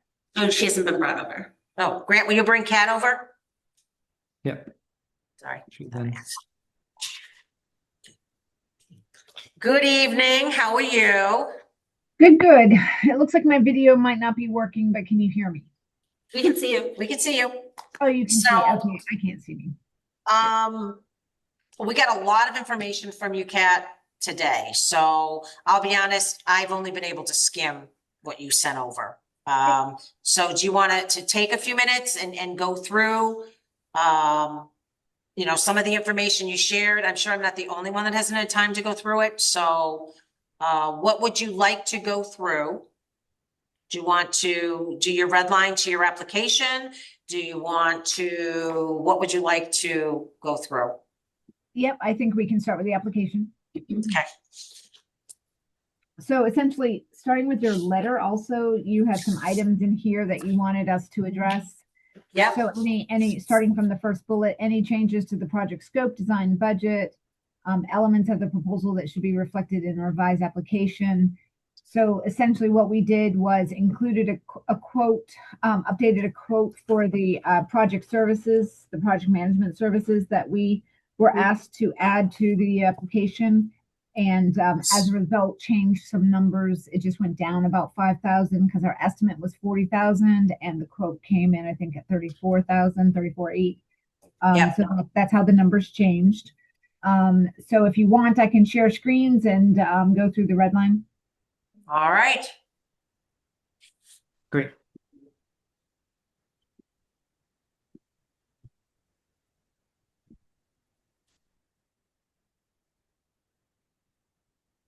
And let me know when you can see.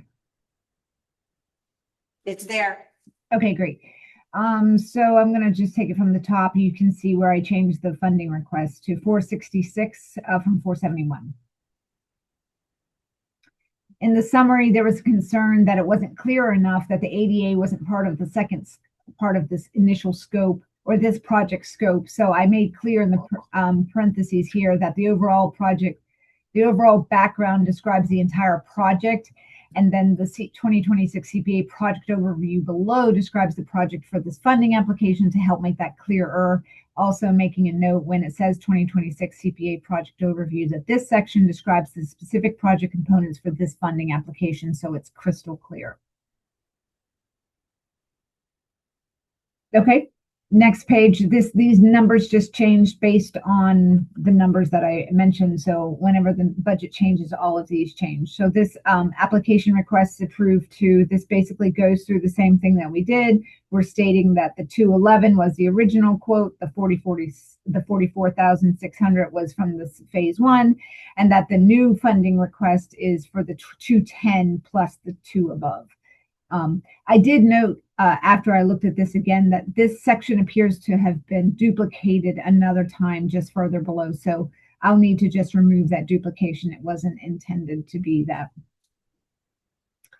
I did a little bit of change on why the project changed just to make it clearer.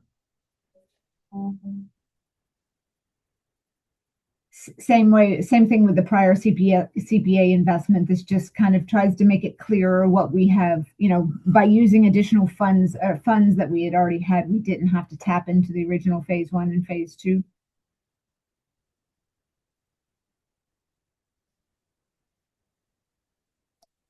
This is where the duplication, this application request approved to, because we just noted that above. We specifically note if a Mass Trails grant is awarded, the grant funds will reduce, but if it's not, then we'll use the CPA funds. This table's the same as, just the numbers changed to reflect the new quote.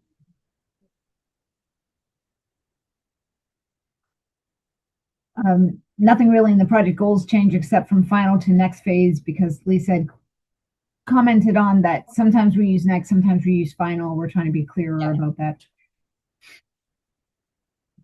Community need did not change. Community support did not change. Budget. So we just redid this section to help explain the 65% cost of the bridge, make that a little more clearer, and how we added the 20% escalator to the cost so that people would understand where we came from. This the budget table here just added the construction phase project management costs at 34.8 where it was 40,000, and modified the project total, reduced by 5,000 roughly. This looks like a duplication, but let me just check the PDF, because sometimes it's hard to read a red line if you are, it looks like it just got duplicated in the red line. It's fine.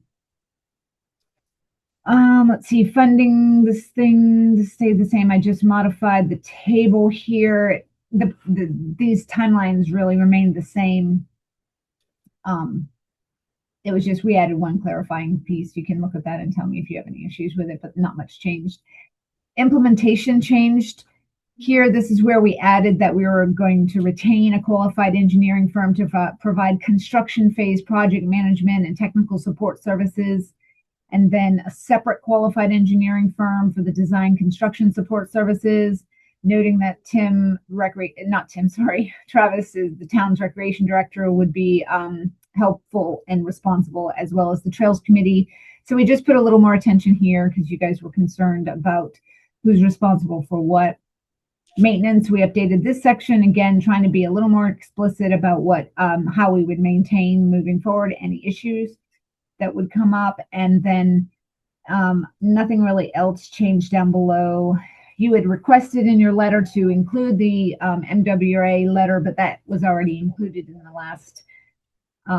last application. So all the support letters are current. And so that's the application. I can take questions in a minute, but I wanted to explain one thing. One of the things you wanted to understand was why not use an OPM, an owner's project manager. So I'll clarify for the committee how one is different from the other and why we chose to go with a construction phase services. So an owner's project manager typically provides comprehensive oversight from planning and design through construction.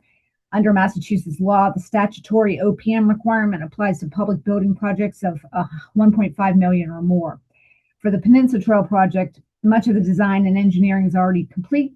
Rather than a full scope OPM, the Trails Committee proposes a construction phase project management focused on contractor coordination, schedule and progress monitoring, site visits, payment and change review, and project closeout, supplemented by separate engineering support and town committee oversight.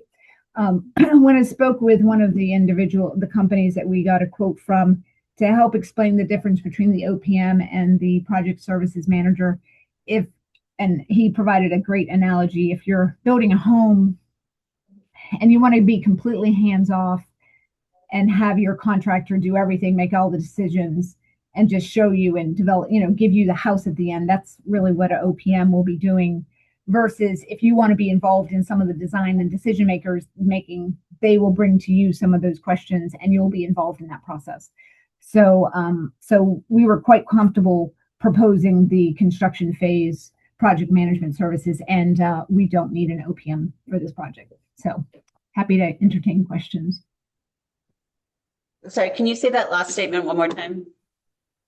Yeah, the one that said we're completely comfortable using construction phase administrative project manager versus an OPM, or Yeah. the analogy. No, that last piece, you just said it. Okay. Okay. Sorry, and can you just reiterate why? Because this project has been basically much of the engineering design has already been completed. This project doesn't qualify for an OPM of 1.5 million or more, and the construction phase services that we're getting from an engineering firm is enough for this project. Okay, thank you. Yep. Okay, that being said, as I said, I didn't have a lot of time to review this. Kat, thank you for doing this. This was a ton of work and we really appreciate you taking the time to do it and getting it to us. I would suggest we kind of go down the line with any questions, comments, and then I have some questions for Freddie as well, but I think at the end, I'm certainly not ready myself to take a position. I think there's still a couple outstanding things for me. But we can kind of put together so everybody can go through and take the time to go through the application. I think we put together a list of what conditions we might like to see and work from there. So Kristen, I'll start with you. Questions, comments? Not yet. I might in a second. I'm just working Totally a couple fine. numbers. All right, so I'll Sorry. skip down. Katie. Yeah, no questions. Okay, Claire. Kat, I think you do an excellent job in terms of the updating meeting to meeting of what has changed in the application. So I feel like very informed on it and I don't have any questions. I think it's a good job. Great job. Thank you. Thank you, Claire. Grant? Yeah, I completely agree with Claire. The track changes really help, especially when there's a lot of details moving around. So I was able to follow everything and don't have any other further questions. Thanks. Okay, Ellen. Great. Yeah, appreciate the updates. Have not had the time to read through the revised application. Was helpful to get the overview tonight, but would like to have more time to read through. And was just wondering if there's also responses to the letter that Lisa put together, or if we'll talk through that now. Yeah, much of the responses were addressed, and I included as attachments to the committee. You had asked for I provided the full bid response from the company. I also provided the full bid package that we put out to help answer questions around that. And I think I tried to address the other questions. I think Freddie can speak to the following up with CPC requirements of whether the required permanent protections or restrictions are not permitted under this. And we could get a lawyer update as well. I think those two things were in Freddie's court, but I tried to address the other items. Great, thank you. Okay, thank you. So Kat, I appreciate you putting together the bid packet and the RFP. I'll be honest, I'm a little hung up on not having a physical quote. I know I look at, for instance, and again, please tell me if I'm looking at it wrong. I look at recreation is going to be going out to bid, but they have a quote in the packet. Irrigation is going to be going out to bid again, but we have a quote, a broken down quote in the packet. So just having a $443,000 number at 65%, I'm struggling with that, and I'm struggling with how to justify that to potentially town meeting advisory and the select board if the question's asked. I don't know that they're going to be satisfied with, well, I was just told 65%. And I understand, you know, you're working very hard to get this, but I really think there's got to be a way. And I worry about us going forward with just a quote that someone said 65% without having something concrete in front of us. So that's still a concern that I have as we move forward. And I don't know, you know, I'll let you address that. Right, I understand, but you understand the situation we're in. We can't go ask for quotes because then it would poison the pool. Essentially, if we ask for quotes for the bridge and then they quote and we choose them, then it's going to appear to be a conflict of interest, and so that's what we were told by Mark Purple. And so the best option we're left with, because everyone pulled the bid, many people, like 26 or 30 something firms pulled the bid, using an official bid that we received, 2 bids we received, and using the percentage breakdown is the best we have at the moment. And I think because we've gone through a formal bid process and we received 2 quotes that were similar in size, I mean, I feel pretty comfortable that that's the cost that it would take to do a boardwalk and bridge. Taking 65-35 is a cost breakdown that was provided by one of the bidders. I mean, I don't know what else we can do at this point. Okay, I don't know either. I mean, I guess I'll talk to Mark myself just to try to understand. You know, the irrigation system went out to bid and they got a quote and then they still came up with a quote. So again, I'm just in my head, Kat, I just need to work it through because as a taxpayer, I would want to know, you know. And I'll just support you on that a little bit. That's probably where I'm having a hard time because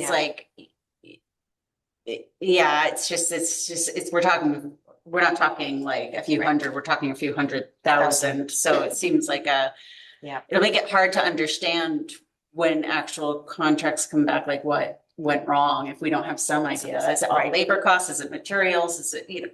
Yeah. So I hear what you're saying. I agree. I'm just kind of reiterating what Lisa's saying. That seems a little. Yeah. So then maybe when you ask Mark, ask him for the solution and ask him for the solution and ask him to tell us what the solution is and ask him, you know, why we didn't get that solution 8 months ago when we asked, you know, and I'm not being snarky. I'm just like, we've been at this for a long time and we're trying to find a way forward and we're looking for the people that know procurement to help guide us. And if they're not interested, perhaps, you know, in telling us what to do, then we're left with what we have here. And again, Kath, I'm not trying to shade anything you've done. I appreciate everything you've done, but I feel like in order to do my job, you know, I need to have something more concrete. That's all. So I will definitely talk to Mark on that. Did you have any? I was going to come to you anyway, Freddie, to talk about, first you can talk to Stuart. That was one of the things in the letter that the committee didn't know. Are you moving on from this topic? Which topic? Specific The dollar amount. Well, I was going to go to that next. I was going to have you clarify because Ellen asked about the list. So going down the list, these are still the outstanding things that the committee thinks on the list that you followed up with Stuart. I thought you could tell the committee. Yeah, I'm sorry. I just wanted to be sure you were done with the question everyone had finished on that. Yes. What you were just talking about. Well, I think so. The procurement, I don't know. No, Grant, did you have something more on that? yeah, I mean, I said it at the last meeting. I really don't have an issue with it. You know, we had the full cost breakdown for what the work that they expected to do. They went out to bid, they got a real bid, an actual bid on what the work to be done was. And, you know, so it's not like these are made up numbers. Like this is the real number that they were given. It's probably even better than a quote, right? This is what they said that the actual cost of it would have been, and then this is the proportion of the work that would have been done for this part of it. So I really don't have an issue with it. But I've said that previously. But you know, in some cases, I think it's better than a quote. We have from the, you know, well, it is a type of quote, I guess, but it's better than a cost estimate. It's a bid. It's beyond that, right? It's what they would have actually had to spend to do the work. So thanks, Grant. Can I ask a quick question? If we'd gone forward with the boardwalk and the bridge and we used the quote number, would there still be an issue using the bid number? Not the quote number, but the bid number, if we'd gone with both? It's hard to answer that. Yeah, I guess my answer to that is if you had gone forward with both and you were coming back for more money, I would still be looking for why you're looking for more money and a cost breakout of what the town is getting for that money. Like I said, you know, I can't remember a project since I've been on CPC where we didn't have a physical quote broken out by, you know, components and whatnot. So this is a first, Kat, and that's why, you know, and again, I have an issue with it. I'm one member, other members don't, and that's fine. But I just want to make sure that if a resident asks me, you know, well, what is the 448? And I say, well, it's 65%, or what the amount is, it's 65% of what the bidder said it was going to be. I don't know, in my mind, I think that casts a question, and I don't want there to be a question, that's all. So, and again, I respect Grant feels differently, completely respect that. Everybody else could feel differently, but I would still ask for this. So I will talk to Mark. I'll see if we can find a solution. Thank you. Yep. You have nothing on this? So go ahead. And anyone else on that? Sorry. Anyone else have any feelings or thoughts on it? Okay, go ahead, Freddie. Stuart. Yeah, is that number 3? No. Freddie will follow up with Stuart regarding how the project should proceed. Oh, in it's meeting. not showing on the screen, sorry. No, I'm looking at my letter, that's all. Yeah, I have her letter up so I can bring it up. Give me just a second. Are you seeing screen now? Yep. Great. It's number 4. Freddie. Okay, so I did speak with Stuart and he said that it is a, you don't need anything else because the state doesn't put restrictions on DCR or MWRA land. So you're all set. It's good. It's Thank not you. an issue. Appreciate that. So the state doesn't put restrictions on MWA or DCR. Is that how it's phrased? That's what he said. He just basically said that you're not going to get like the recreation restriction that we require on other properties. And there's even though the land is not permanently protected under, because they can change it, that it's, the assumption is they're not going to be shutting down the reservoir anytime soon. Yeah. One question came up. You have a license to use the land, right? Permit, correct. Yep. Permit. Did that get included in the document, and how long is that for, and what's the? No, we have, the Trails Committee has standing agreements, master agreements with DCR and MWRA. So that typically we can put it in the application if you require it, but it's pages and pages of stuff. So I'm not sure we can note it if it's more appropriate. I just want to be sensitive to how much information we're providing that is relevant versus just noise. So I think we note that we have NOIs down below. We could also include that we have a master services agreement, or however it's defined, with DCR and MWRA, if that's helpful. Yeah, actually, in this case, it would just be MWRA because it's on that side. Yeah. But I'm just throwing it out there that I think, I don't, it's up to the committee how much detail they want, but if you're spending $500,000 on a project, you want to be sure you have access to that land moving forward. And I know you do, but is it something that would be part of the documentation for doing your due diligence? I think it makes sense. Because it's not an annual lease, it's an ongoing, what did you call it? Well, with MWRA, it's called an 8M public access permit. DCR calls Public access permit. Yeah, so that's a big deal, and it's significant that you have that. And I think you got involved, as a matter of fact, I think this is why the Trails Committee was originally set up, because we didn't have agreements to use the MWRA land. And didn't you work diligently on getting that done, Kat? The previous Trails Committee members, Dan Frank, forgetting his other last name, and a few others were on that committee, and they put the originals in place, and then we renewed them. Yeah, so, I mean, that's a wonderful asset for the town, because we were going to lose access to using those trails. And since then, you've even expanded it more. I'm sorry to digress, but so I don't think I think it's a positive thing to let people know that we have these agreements in place and point to in the future, if anything you know, long after we're not here, if anything ever came up about that, access using that trail, that here's documentation that the town had that, Okay, so I'm happy to add Yeah. that we have permits in place and describe what the term is. Yeah. I think Having sending, the document. having the document for the files. Yeah. We don't have to print it out. We just, is it a link to it somewhere or, something like that? Maybe. I think it makes sense Yeah, for a complete a link project. a link would be better just to avoid having a 50-page document. Let me see, I can work with the town to get a link to make sure they're I don't know the difference, a 50-page document or didn't we already get 50 pages? It's fine. Okay. A hyperlink would be good. The hyperlink, just links stop working so that you can get the hyperlink and then you can download it and then put it on the file. Okay, thanks. Next up, so Freddie, can you talk about, now we have 3 projects. Have you come up with a path forward on the best way to draft this article and what we need to do with the articles? I know, and I just said quickly, we were supposed to have a conversation with town council. He was at office hours yesterday and he left just before we got there. Something must have came up. So we had reached out and we're supposed to have a call today and he must have been busy and didn't get back to us with the time. So we'll continue with that. Okay. But in the interim, go ahead, Freddie. So not being a lawyer, but I mean, I know we already had talked with town council about a few of these things. And I'm looking into the, I don't know what page it was, on the application where it says, this application requests approval to.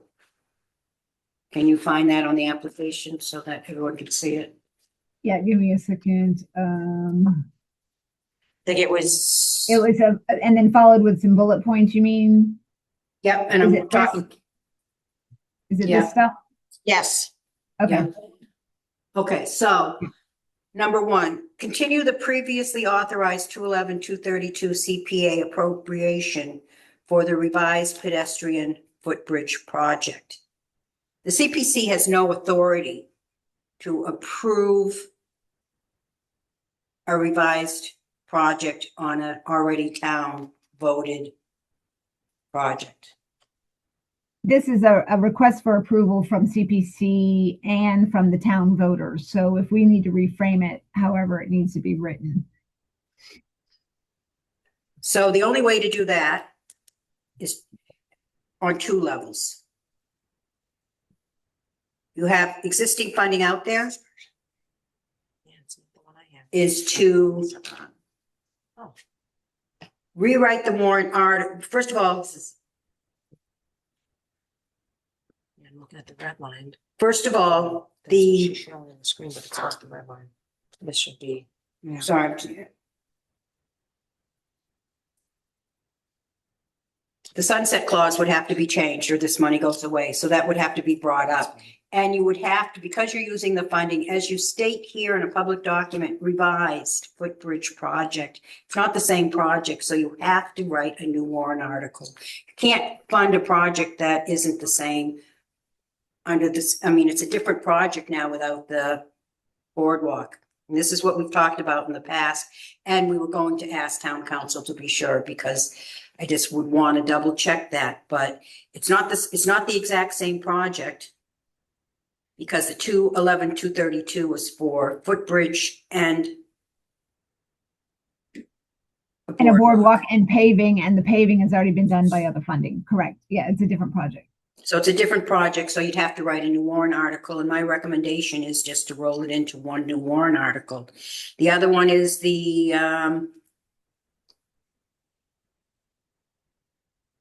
consider 44,600, I think it's 611 actually. Previously authorized when determining additional funding. That money, as we know from town council and we've shared, that project will be closed out. So that amount needs to be in the new warrant article. Yeah. And then it would not be appropriating 210, it would be plus the 44, 6. 466, 628. Right, the purpose of these bullets is to share with the town voters that they have already approved 44-6 and 211. And so, yes, you're in charge of the warrant article and how it needs to be written. The purpose of this section was to help the town voters understand they have already voted on some of this money towards these projects, right? And so that's the only purpose of the bullets, is to help them understand. So and the Except for 210 is the new is the additional funding. It's about perspective. Yeah. But you would show that potentially in your presentation. yeah, not this application is saying, I'm just, to be a stickler, request approval.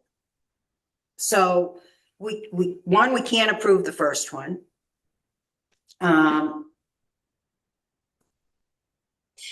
We can consider the money, but So it's confusing and it's misleading if you just read it thinking that there's money here we're going to keep on the table and we're only asking for the 466, which I'm sorry, the 210, which is sort of, it's like we're not appropriating just 210. It needs, so I would just say I would rewrite this to say it differently. So if you're would trying to make you, that for the point. warrant article, you're suggesting, and correct me if I'm wrong, to do the warrant article for the 466, to close out the 211 and the 44-6.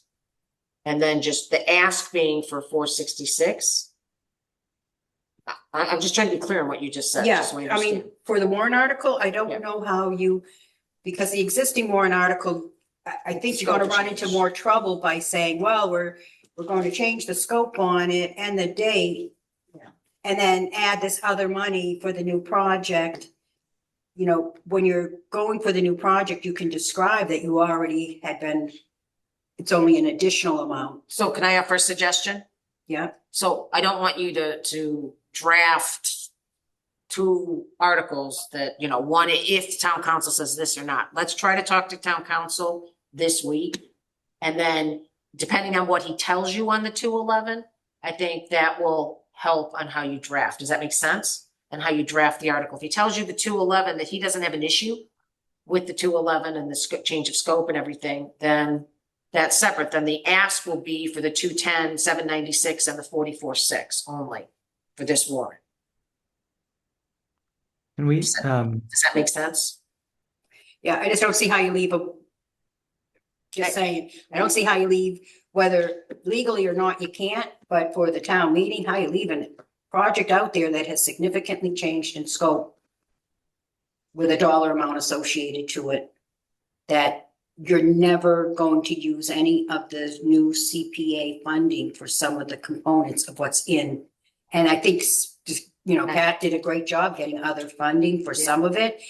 But the reality is some of it won't be done because there's not enough funds to do it.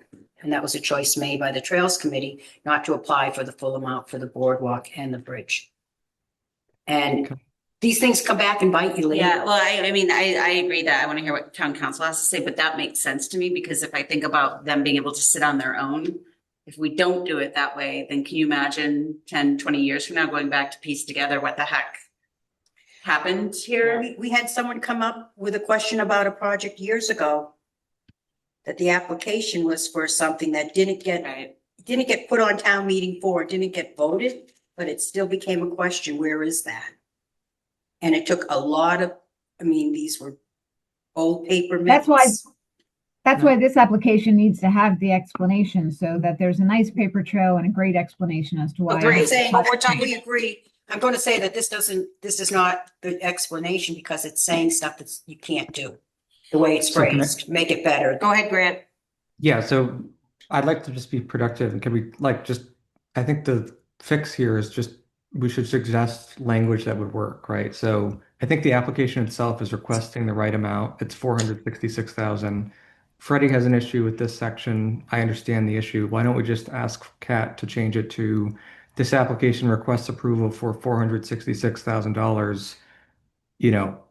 This would be an increase of 200,000, whatever, from, prior authorized funding. And leave it there. Would that resolve? I mean, So it seems like the issue is not that she's Okay. requesting the wrong amount. It's just that that section is phrased weirdly. Am I getting that right? Yeah, I think, thank you. I think that, Kat's trying to explain that this is not all new Right. appropriation. And I think, saying that you had funded it and you have already gotten some of the work done by other costs. I mean, not other costs, other resources is fine to put in there, but you just have to phrase it. And how you just said it, Grant, was done well. And Grant, I'm gonna tell you, the first person that told me that I'm not being productive. Oh, I didn't mean it as an I'm insult. kidding. Sorry. I'm I just meant- kidding. I'm kidding. We're I talking get it. about Yes, we're I talking know. about how it's bad, and maybe we can talk I'm about just how we kidding. can I'm- improve it. Yeah. I'm kidding, Grant. So my suggestion is that obviously, we're gonna have to have a next meeting for golf anyway. That in the interim, Freddie and I do sit down and talk to council. We'll round him up and ask his suggestion of the cleanest way to do this. And then draft a warrant article based on that. Everyone will have it well before our next meeting. Kat, you'll have a copy of it as well. I think that's all we want, is to have it and do it the right way. So that's my suggestion, that, unless there's any conditions, it doesn't sound to me like there's a whole lot of questions other than my concern about the quote. Yeah. So, I think Freddie has enough to start drafting a warrant article after we talk to council. Do you Yeah, I agree. I had one other thing for both this and the golf. Go ahead. Sunset clause. We're going to put new sunset clauses in with the language similar to in the contingency that it can be extended based on meeting with the CPC to discuss what timeline do you want for those sunset clauses? So and we don't have to do that today, and I think you want Kat to have a input on how long she thinks the project's going to take, and the same with the golf, so that we have realistic sunsets with the ability to extend them when things happen. So I think Grant said at the last meeting, like 3 years to start. And then the committee having the ability without going back to town meeting. For to each, extend it. there's not a standard for each project. It's based on what they think it's going to take. Was that It's based been on? standard in the past. It's been 2 years. The two that we have coming forth, the golf and the trails, were both 2 years. So I have to believe that was a standard that was used. I believe it's based on the project scope and timeline, Yeah, Okay. rather than a standard. I'm just looking at the warrant article from 2024. The deadline was December 1st, 2026 from a March town meeting. So that would be 2 years out from, or Mhm.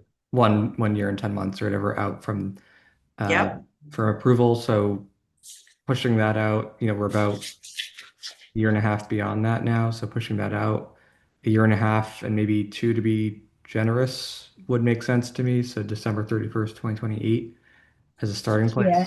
That's And fine.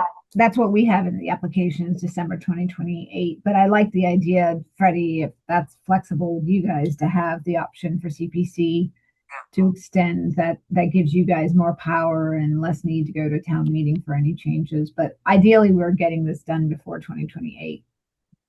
yeah, it's not about having power. It's about keeping the project going. Well, in case there's an issue. So I think Yeah. 2028 is good. And just so the committee knows, there's 2 placeholders currently to extend the sunset clauses. And again, this may change based on the conversation with council and, how he wants to do the initial 211, whether he wants it to come back and roll it into one. So, but currently there's placeholders for this and for the 553 for the prior golf project. Those sunset clauses run out. So we just we have 2 placeholders on that. Right, and per the conversation we had tonight with the golf committee, that the original warrant article is the same scope as this project, so that doesn't need to be a changed warrant article. Right, just changing the date, and that's easy to explain to town meeting. do Construction consent costs, agenda. time, it happens. So that's just a heads up for the committee. So, okay, so I think on this, Kat, we will meet with council, preferably this week. I'll shoot him an email tonight telling him it's Claire gotta have be. her hand up, or is that just something weird? No, not that I see. Okay, I'm sorry, I saw a little red thing next to her So- name. And that gives everybody also time to, you know, look through the applications, and if there's anything else, you know, as a condition or something, we can go through it at the next meeting, and it's easy enough. It's easy enough for Freddie to update a draft, right?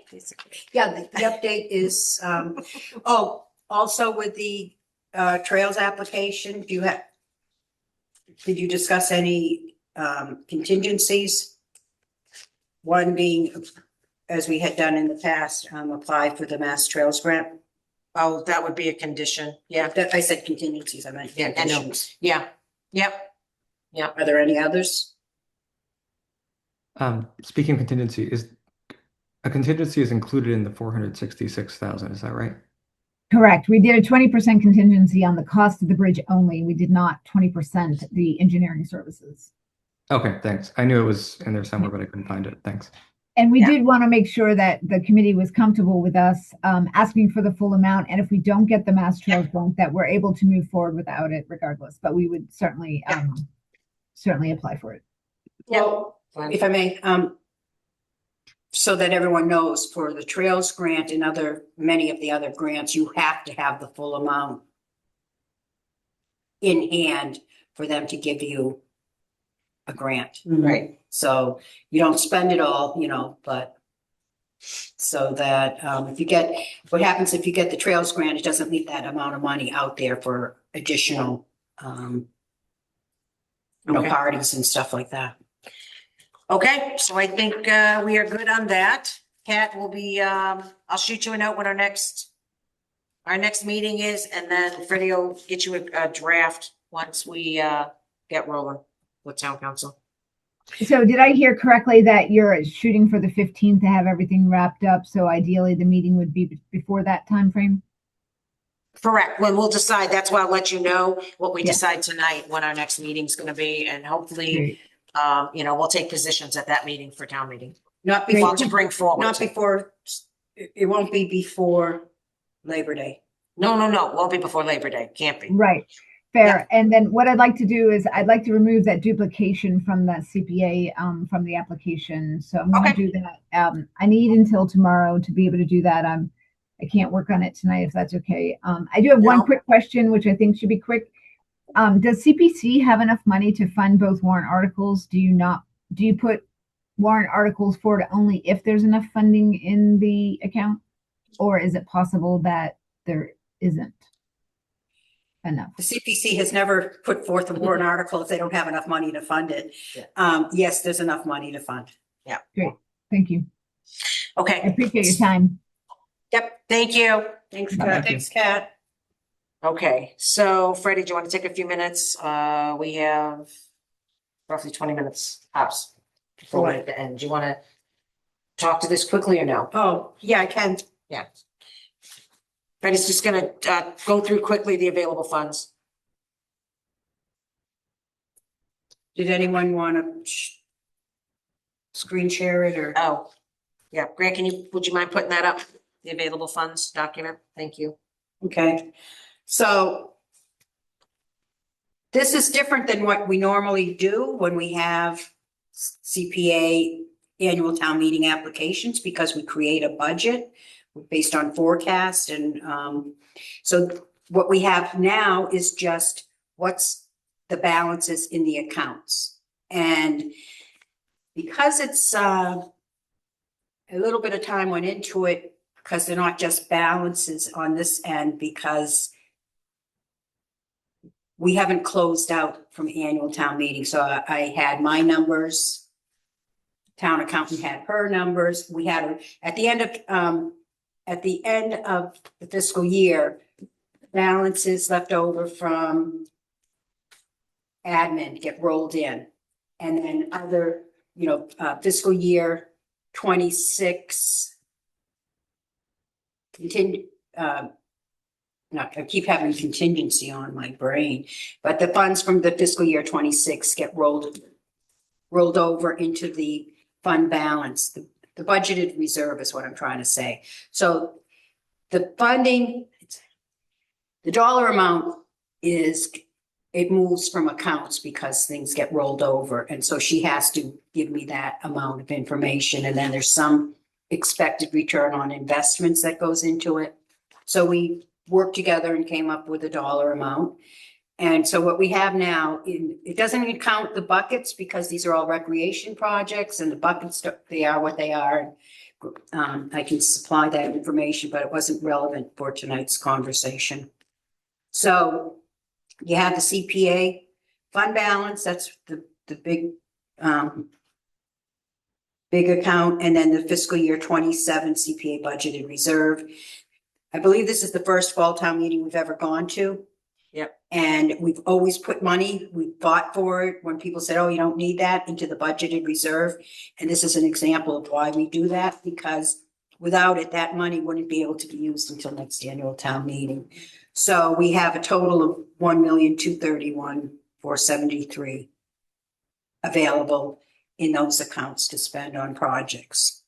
Bonding capacity, we have at least $1 million. Why I said estimate, there's a few other things, like I said, that the accounts haven't been closed out yet, and there's some bonding that short-term note for the townhouse that's going to have to be rebonded, but I won't say conservative, but a very secure estimate is at least $1 million.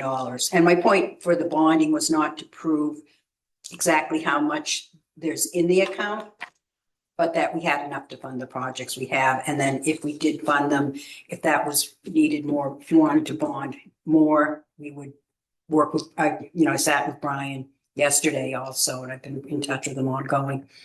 And also there will be other bonding monies available based on what happens with the PRs for the townhouse and the library. So that will be for next town meeting, not necessarily now. So that's the only reason that says estimate. It's a definite amount that's available to bond. And what bonding, and we can have a whole section on it at another time, but bonding is based on your available CPA funds to use on a bond for a payment in the first year. And what can that cover? How much? So you need about $100,000 in available CPA surcharge, not committed to other bonds, to use to fund a $1 million bond. However, markets change. So that could go up. And I had that conversation. And really, it would only be another, in the worst case scenario that Brian could imagine, 20K more. So that we have that availability to cover a $1 million bond. So if you see, when you add it all up together,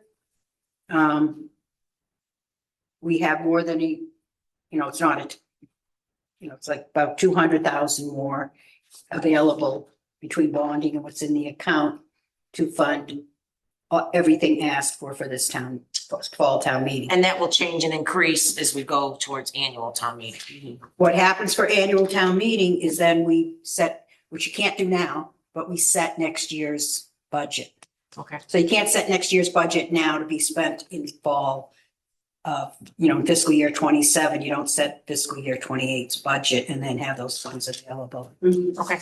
So next year we will have additional monies to spend. All right. Anyone have any questions on that? I have a couple, if you don't mind. So I know that, well, actually, in terms of all of them being recreation projects, I believe a few of the applications had marked down open space and recreation combined. And so I guess when we're determining eligibility, are we thinking that it would only come out of the or it might be different for each of the, well, now we're down to two, but for the two that we're talking about, would it be any money come from the open space bucket, or would it be solely from recreation? It's the same. So Oh, sorry. let me There's say, there's only an open space bucket, and recreation is the main reserve, I think. Sorry about that. So open space is the main, No, you're right, Grant. There are two separate. open space is the bucket. There is no recreation bucket. Right. Recreation comes out of the full general unreserved accounts. I think they check off, does it say if somebody like open space, except for in a rare account, is, a purchase of property, Mhm. the conservation restriction required. These are not open space projects. per se, you can't make these open space, they're recreation. So what you're saying is that they don't come from the open space bucket first and then from the general pot, it comes straight out of the general pot first?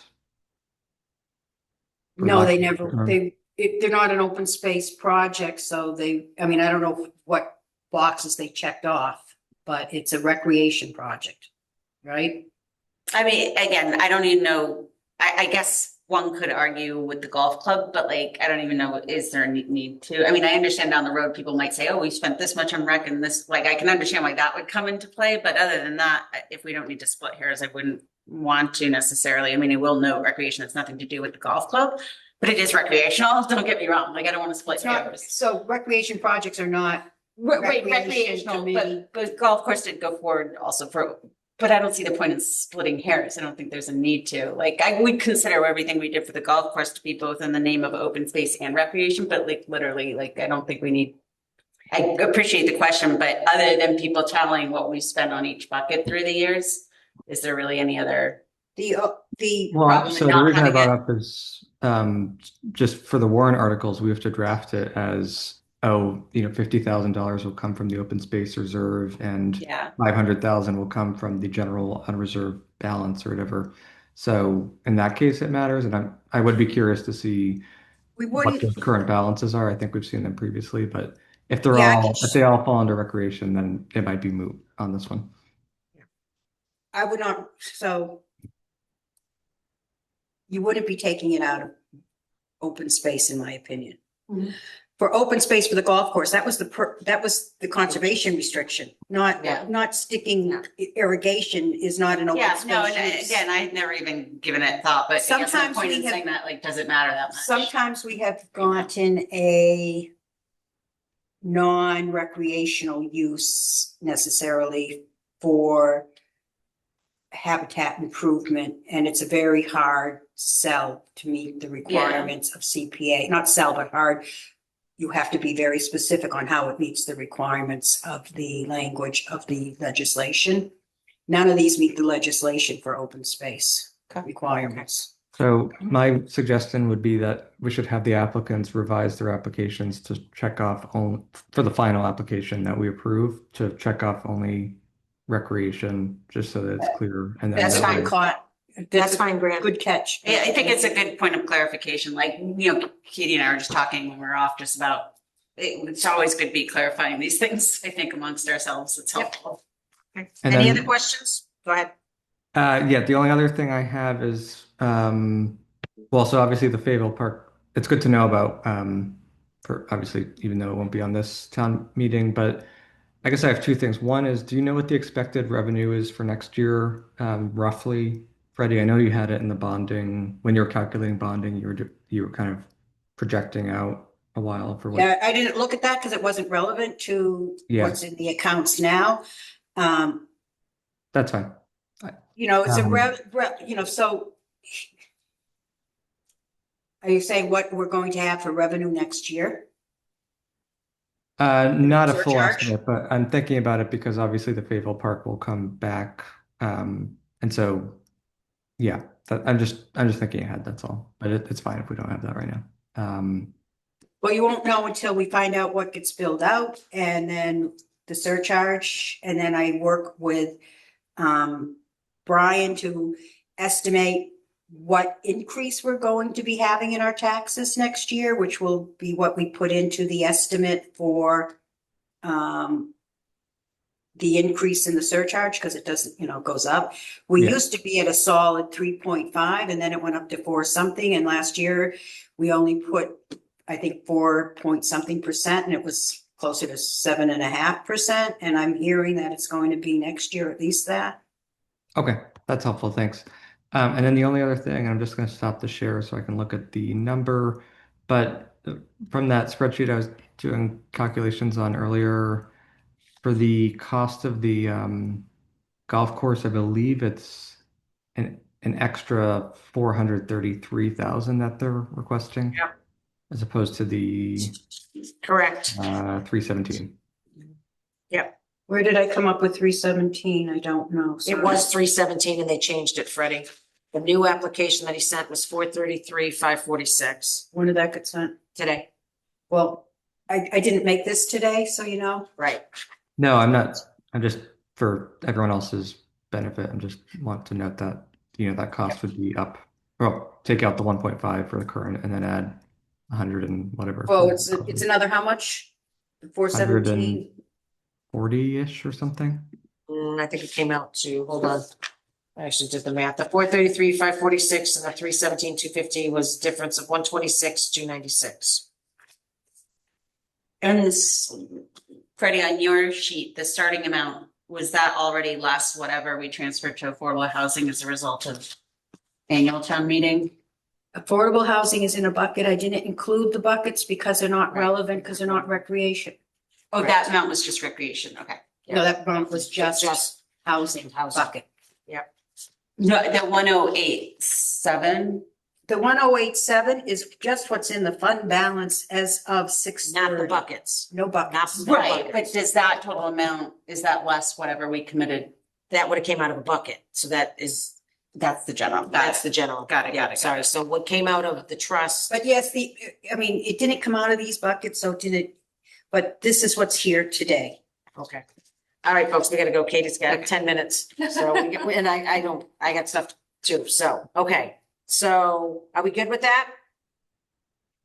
Okay. Yeah, I think very that helpful. Thanks. the most important thing right now, next is to look at our agendas, oh my God. Look at our schedules so we can schedule the September meeting.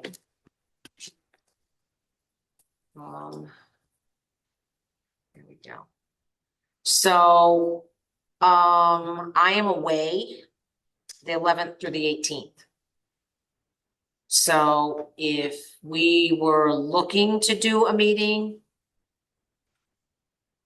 we would be looking at potentially September 8th.